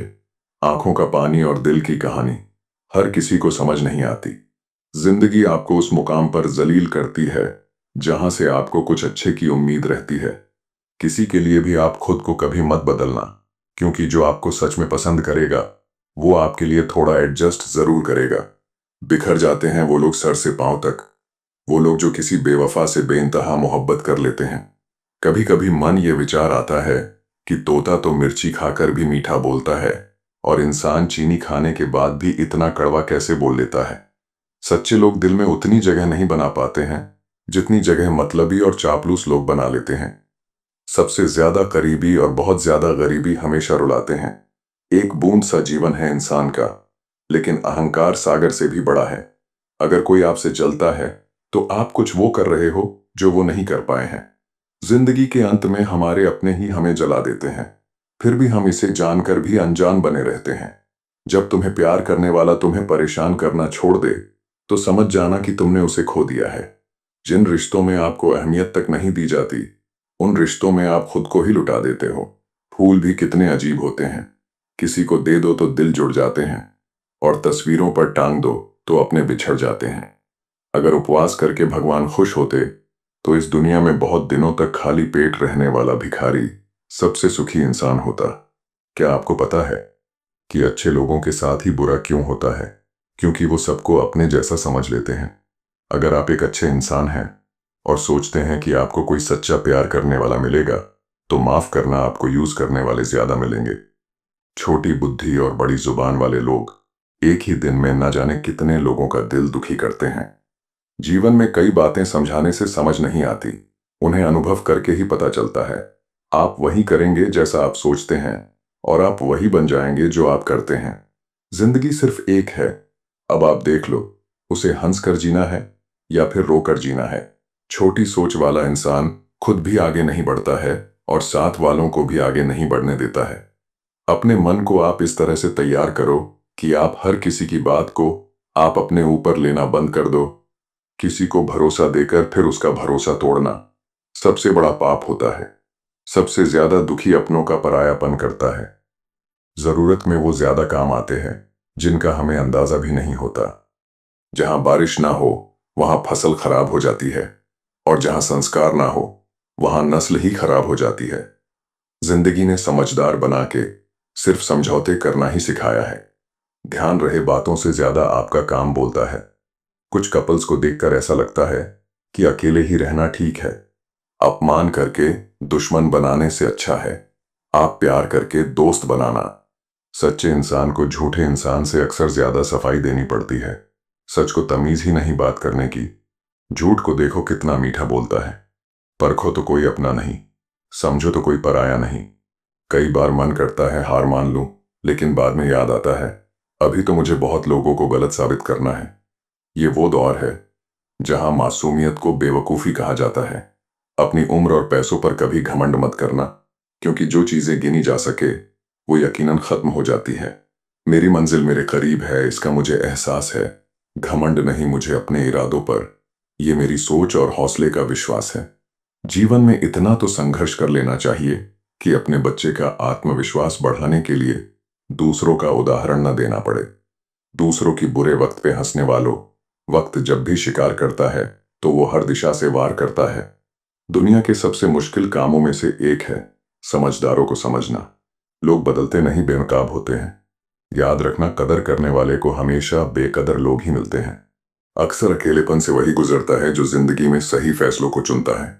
जिंदगी की रेस में जो लोग आपको दौड़कर नहीं हरा पाते, वही आपको तोड़कर हराने की कोशिश करते हैं। अपनी जिंदगी से कभी भी नाराज मत होना। क्या पता आप जैसी जिंदगी दूसरे लोगों का सपना हो। बहुत मजबूत हो जाते हैं वो लोग जो अंदर से टूट जाते हैं। जिंदगी को इतनी सस्ती मत बनाओ कि दो कौड़ी के लोग खेल कर चले जाएं। मैं जानता हूं कि मैं कुछ तो हूं, क्योंकि वो कोई भी चीज बेकार नहीं बनाता। प्रभु कहते हैं तू सोने से पहले सबको माफ कर, मैं उठने से पहले तुझे माफ कर दूंगा। अकेले रहना अच्छा है बजाय उनके साथ रहने के जिन्हें तुम्हारी कद्र नहीं। जिंदगी एक ऐसी किताब है जिसकी हजारों पन्ने अभी तक आपने नहीं पढ़े हैं। किसी ने क्या खूब लिखा है, मैं पसंद तो बहुत हूं सबको, पर जब उनको मेरी जरूरत होती है तब। जिंदगी जीने के दो तरीके हैं, एक तो जो पसंद है उसे हासिल करो, और दूसरा जो हासिल है उसे तुम पसंद करना सीख लो। चीजों की कीमत मिलने से पहले होती है और इंसान की कीमत खोने के बाद। चाहे कसूर किसी का भी हो, लेकिन रिश्ते में आंसू हमेशा बेकसूर के ही बहते हैं। कोई भरोसा तोड़े तो उसका भी धन्यवाद करे। वह हमें सिखाते हैं कि भरोसा बहुत सोच समझ कर करना चाहिए। तुम्हारे दिल की चुभन भी जरूर कम होगी। किसी के पांव से कांटा निकाल कर देखो। जिसके पास उम्मीद है वह लाख बार हार के भी नहीं हारता। विजेता वो नहीं बनते जो कभी असफल नहीं हुए हैं, बल्कि वो बनते हैं जो कभी भी हार नहीं मानते। इंसान की समझ सिर्फ इतनी है कि उसे जानवर कहो तो नाराज हो जाता है और शेर कहो तो खुश हो जाता है। हार से डर जाने से बेहतर है जीत की कोशिशों में मर जाना। बेइज्जती का जवाब इतने इज्जत के साथ दीजिए कि सामने वाला भी शर्मिंदा हो जाए। हमारी आंख अक्सर वही लोग खोलते हैं जिन पर हम आंख बंद करके भरोसा करते हैं। ख्वाहिश भले ही छोटी हो, लेकिन उसे पूरा करने के लिए दिल जिद्दी होना चाहिए। याद रखना, जो चीज आपको चैलेंज करती है वही आपको चेंज कर सकती है। मेरे अपनों ने धक्का मारा मुझे डुबाने के लिए। फायदा ये हुआ साहब, मैं तैरना सीख गया। हर रोता हुआ लम्हा मुस्कुराएगा। सब्र रख ऐ दोस्त, वक्त अपना भी आएगा। अजीब शब्द है सॉरी। इंसान कहे तो झगड़ा खत्म, डॉक्टर कहे तो इंसान खत्म। इंसान खुद की गलती पर अच्छा वकील बन जाता है और दूसरों की गलती पर सीधा जज बन जाता है। कैसे नादान हैं हम। दुख आता है तो अटक जाते हैं, सुख आता है तो भटक जाते हैं। मुझे अकेले चलने में बड़ा मजा आता है। ना कोई आगे चलता है, ना कोई पीछे छूटता है। खुदा महंगी घड़ी सबको दे, पर मुश्किल घड़ी किसी को ना दे। उसके साथ रहो जिनकी तबीयत खराब हो, लेकिन उनके साथ कभी मत रहो जिनकी नीयत खराब हो। जिनकी कामयाबी नहीं रोकी जा सकती, उनकी बदनामी शुरू की जाती है। अगर कोई आपसे कुछ मांगे तो दे दिया करो। शुक्र करो, ऊपर वाले ने आपको देने वालों में रखा है, मांगने वालों में नहीं। आप जितना कम बोलोगे, लोग आपको उतना ही ज्यादा सुनना चाहेंगे। जो तुम्हें सच में चाहेगा वो तुमसे कुछ नहीं चाहेगा। वक्त अच्छा जरूर आता है, पर वक्त पर ही आता है। माना दुनिया बुरी है, सब जगह धोखा है, किंतु हम तो अच्छा बने। हमें किसने रोका है। आपके कर्म ही आपकी पहचान है, वरना एक नाम के हजारों इंसान हैं। वक्त ने फंसाया है, लेकिन परेशान नहीं हूं मैं। हालातों से हार जाऊं, वो इंसान नहीं हूं मैं। संसार में केवल मनुष्य ही एकमात्र ऐसा प्राणी है जिसका जहर उसके दांतों में नहीं बातों में है। लोग आपके बारे में क्या सोचते हैं, यह भी आप सोचेंगे तो फिर लोग क्या सोचेंगे। लोगों को इस बात से फर्क नहीं पड़ता कि आप खुश हो या नहीं। उन्हें फर्क इस बात से पड़ता है कि आप उन्हें खुश रखते हो या नहीं। कपड़े और चेहरे अक्सर झूठ बोला करते हैं, इंसान की असलियत तो वक्त बताता है। जब तक आप अपनी समस्याओं और कठिनाइयों की वजह दूसरों को मानते हैं, तब तक आप अपनी समस्याओं और कठिनाइयों को मिटा नहीं सकते। अपनों को हमेशा अपना होने का एहसास दिलाओ, वरना वक्त आपके अपनों को आपके बिना जीना सिखा देगा। बादशाह तो वक्त होता है, इंसान तो यूं ही गुरूर करता है। जब लोग आपका मुकाबला नहीं कर सकते, तब वो आपसे नफरत करने लगते हैं। इज्जत भी मिलेगी, दौलत भी मिलेगी, सेवा करो माँ बाप की जन्नत भी मिलेगी। जिससे उम्मीद हो अगर वही दिल दुखा दे, तो पूरी दुनिया से भरोसा उठ जाता है। सारी दुनिया कहती है हार मान लो, लेकिन दिल धीरे से कहता है एक बार और कोशिश कर, तू जरूर कर सकता है। अपने रास्ते खुद चुनिए, क्योंकि आपको आपसे बेहतर और कोई नहीं जानता। किसी के पैरों में गिरकर कामयाबी पाने के बदले अपने पैरों पर चलकर कुछ बनने की ठान लो। जलील न किया करो किसी फकीर की, ऐ दोस्त। वो भीख लेने नहीं, तुम्हें दुआएं देने आता है। जिस दिन आप अपनी हंसी के मालिक खुद बन जाओगे, तब आपको कोई भी नहीं रुला सकता। निंदा से घबराकर अपने लक्ष्य को ना छोड़े, क्योंकि लक्ष्य मिलते ही निंदा करने वालों की राय बदल जाती है। किसी को इतना महत्व नहीं देना चाहिए कि वह हमारे चेहरे से मुस्कान ही छीन ले। इंसान की बातों में अजीब ताकत होती है। कड़वा बोलने वाले का शहद भी नहीं बिकता, और मीठा बोलने वाले की मिर्ची भी बिक जाती है। जो इंसान जितना खामोश रहता है, वो अपनी इज्जत को उतना ही महफूज रखता है। असफल लोगों के पास बैठा करो, उनके पास अहंकार नहीं, अनुभव होता है। खुद को हद से ज्यादा एक्सप्लेन करना बंद करें, सही इंसान आपकी कमियों को भी एक्सेप्ट कर लेता है। किसी से बदला लेने की सोच बिल्कुल मत रखें। खराब फल अपने आप पेड़ से गिर जाते हैं। जब इंसान अंदर से मर जाता है, तो बाहर से मिलने वाली हजार खुशियां उसे हंसा सकती है, लेकिन खुश नहीं कर सकती। दोगले लोगों की एक ही पहचान है, पीठ पीछे बुराई और सामने भाई भाई। तारीफ करने वाला तुम्हारी स्थिति देखता है, और चिंता करने वाला तुम्हारी परिस्थिति देखता है। कभी गिर जाओ तो खुद ही उठ जाना, क्योंकि लोग सिर्फ गिरे हुए पैसे उठाते हैं, इंसान को नहीं। जिंदगी में ऐसे बनो कि लोग आपके आने का इंतजार करे, जाने का नहीं। सोच का ही फर्क होता है, वरना समस्याएं आपको कमजोर करने के लिए नहीं, बल्कि मजबूत बनाने के लिए आती है। अगर कोई आपसे उम्मीद करता है, तो ये उसकी मजबूरी नहीं, आपके साथ लगाव और विश्वास है। जवान हो बेशक, जवानी के मजे लो, लेकिन मजे लेने में और भविष्य बर्बाद करने में फर्क पता होना चाहिए। जो इंसान नियम बनाकर आज का काम आज करेगा, वो इंसान आने वाले कल पर राज करेगा। भगवान सिर्फ वहां नहीं है जहां हम प्रार्थना करते हैं, भगवान वहां भी है जहां हम गुनाह करते हैं। कोई लड़की या महिला यदि आपकी मित्र है, तो उसका गलत फायदा ना उठाए, क्योंकि वह आपके अच्छे संस्कारों को देखकर आपके साथ जुड़ी है। इसलिए उनके विश्वास और भरोसे का सम्मान करें। ईश्वर कभी किसी का भाग्य नहीं लिखता। जीवन के हर कदम पर हमारी सोच, हमारा व्यवहार और हमारे कर्म ही हमारा भाग्य लिखते हैं। नजर अपनी कमियों पर भी रखो, हमेशा गलत सामने वाला ही नहीं होता। जहरीले सांप तो बहुत होंगे, पर सबसे बड़ा जहरीला सांप वो जिसका नाम रिश्तेदार होता है, जो हर मोड़ पर फन फैलाए बैठता है। जिस तरह लोहे पर लगा जंग लोहे को खत्म कर देता है, ठीक उसी प्रकार इंसान का घमंड भी उसके विनाश का कारण बनता है।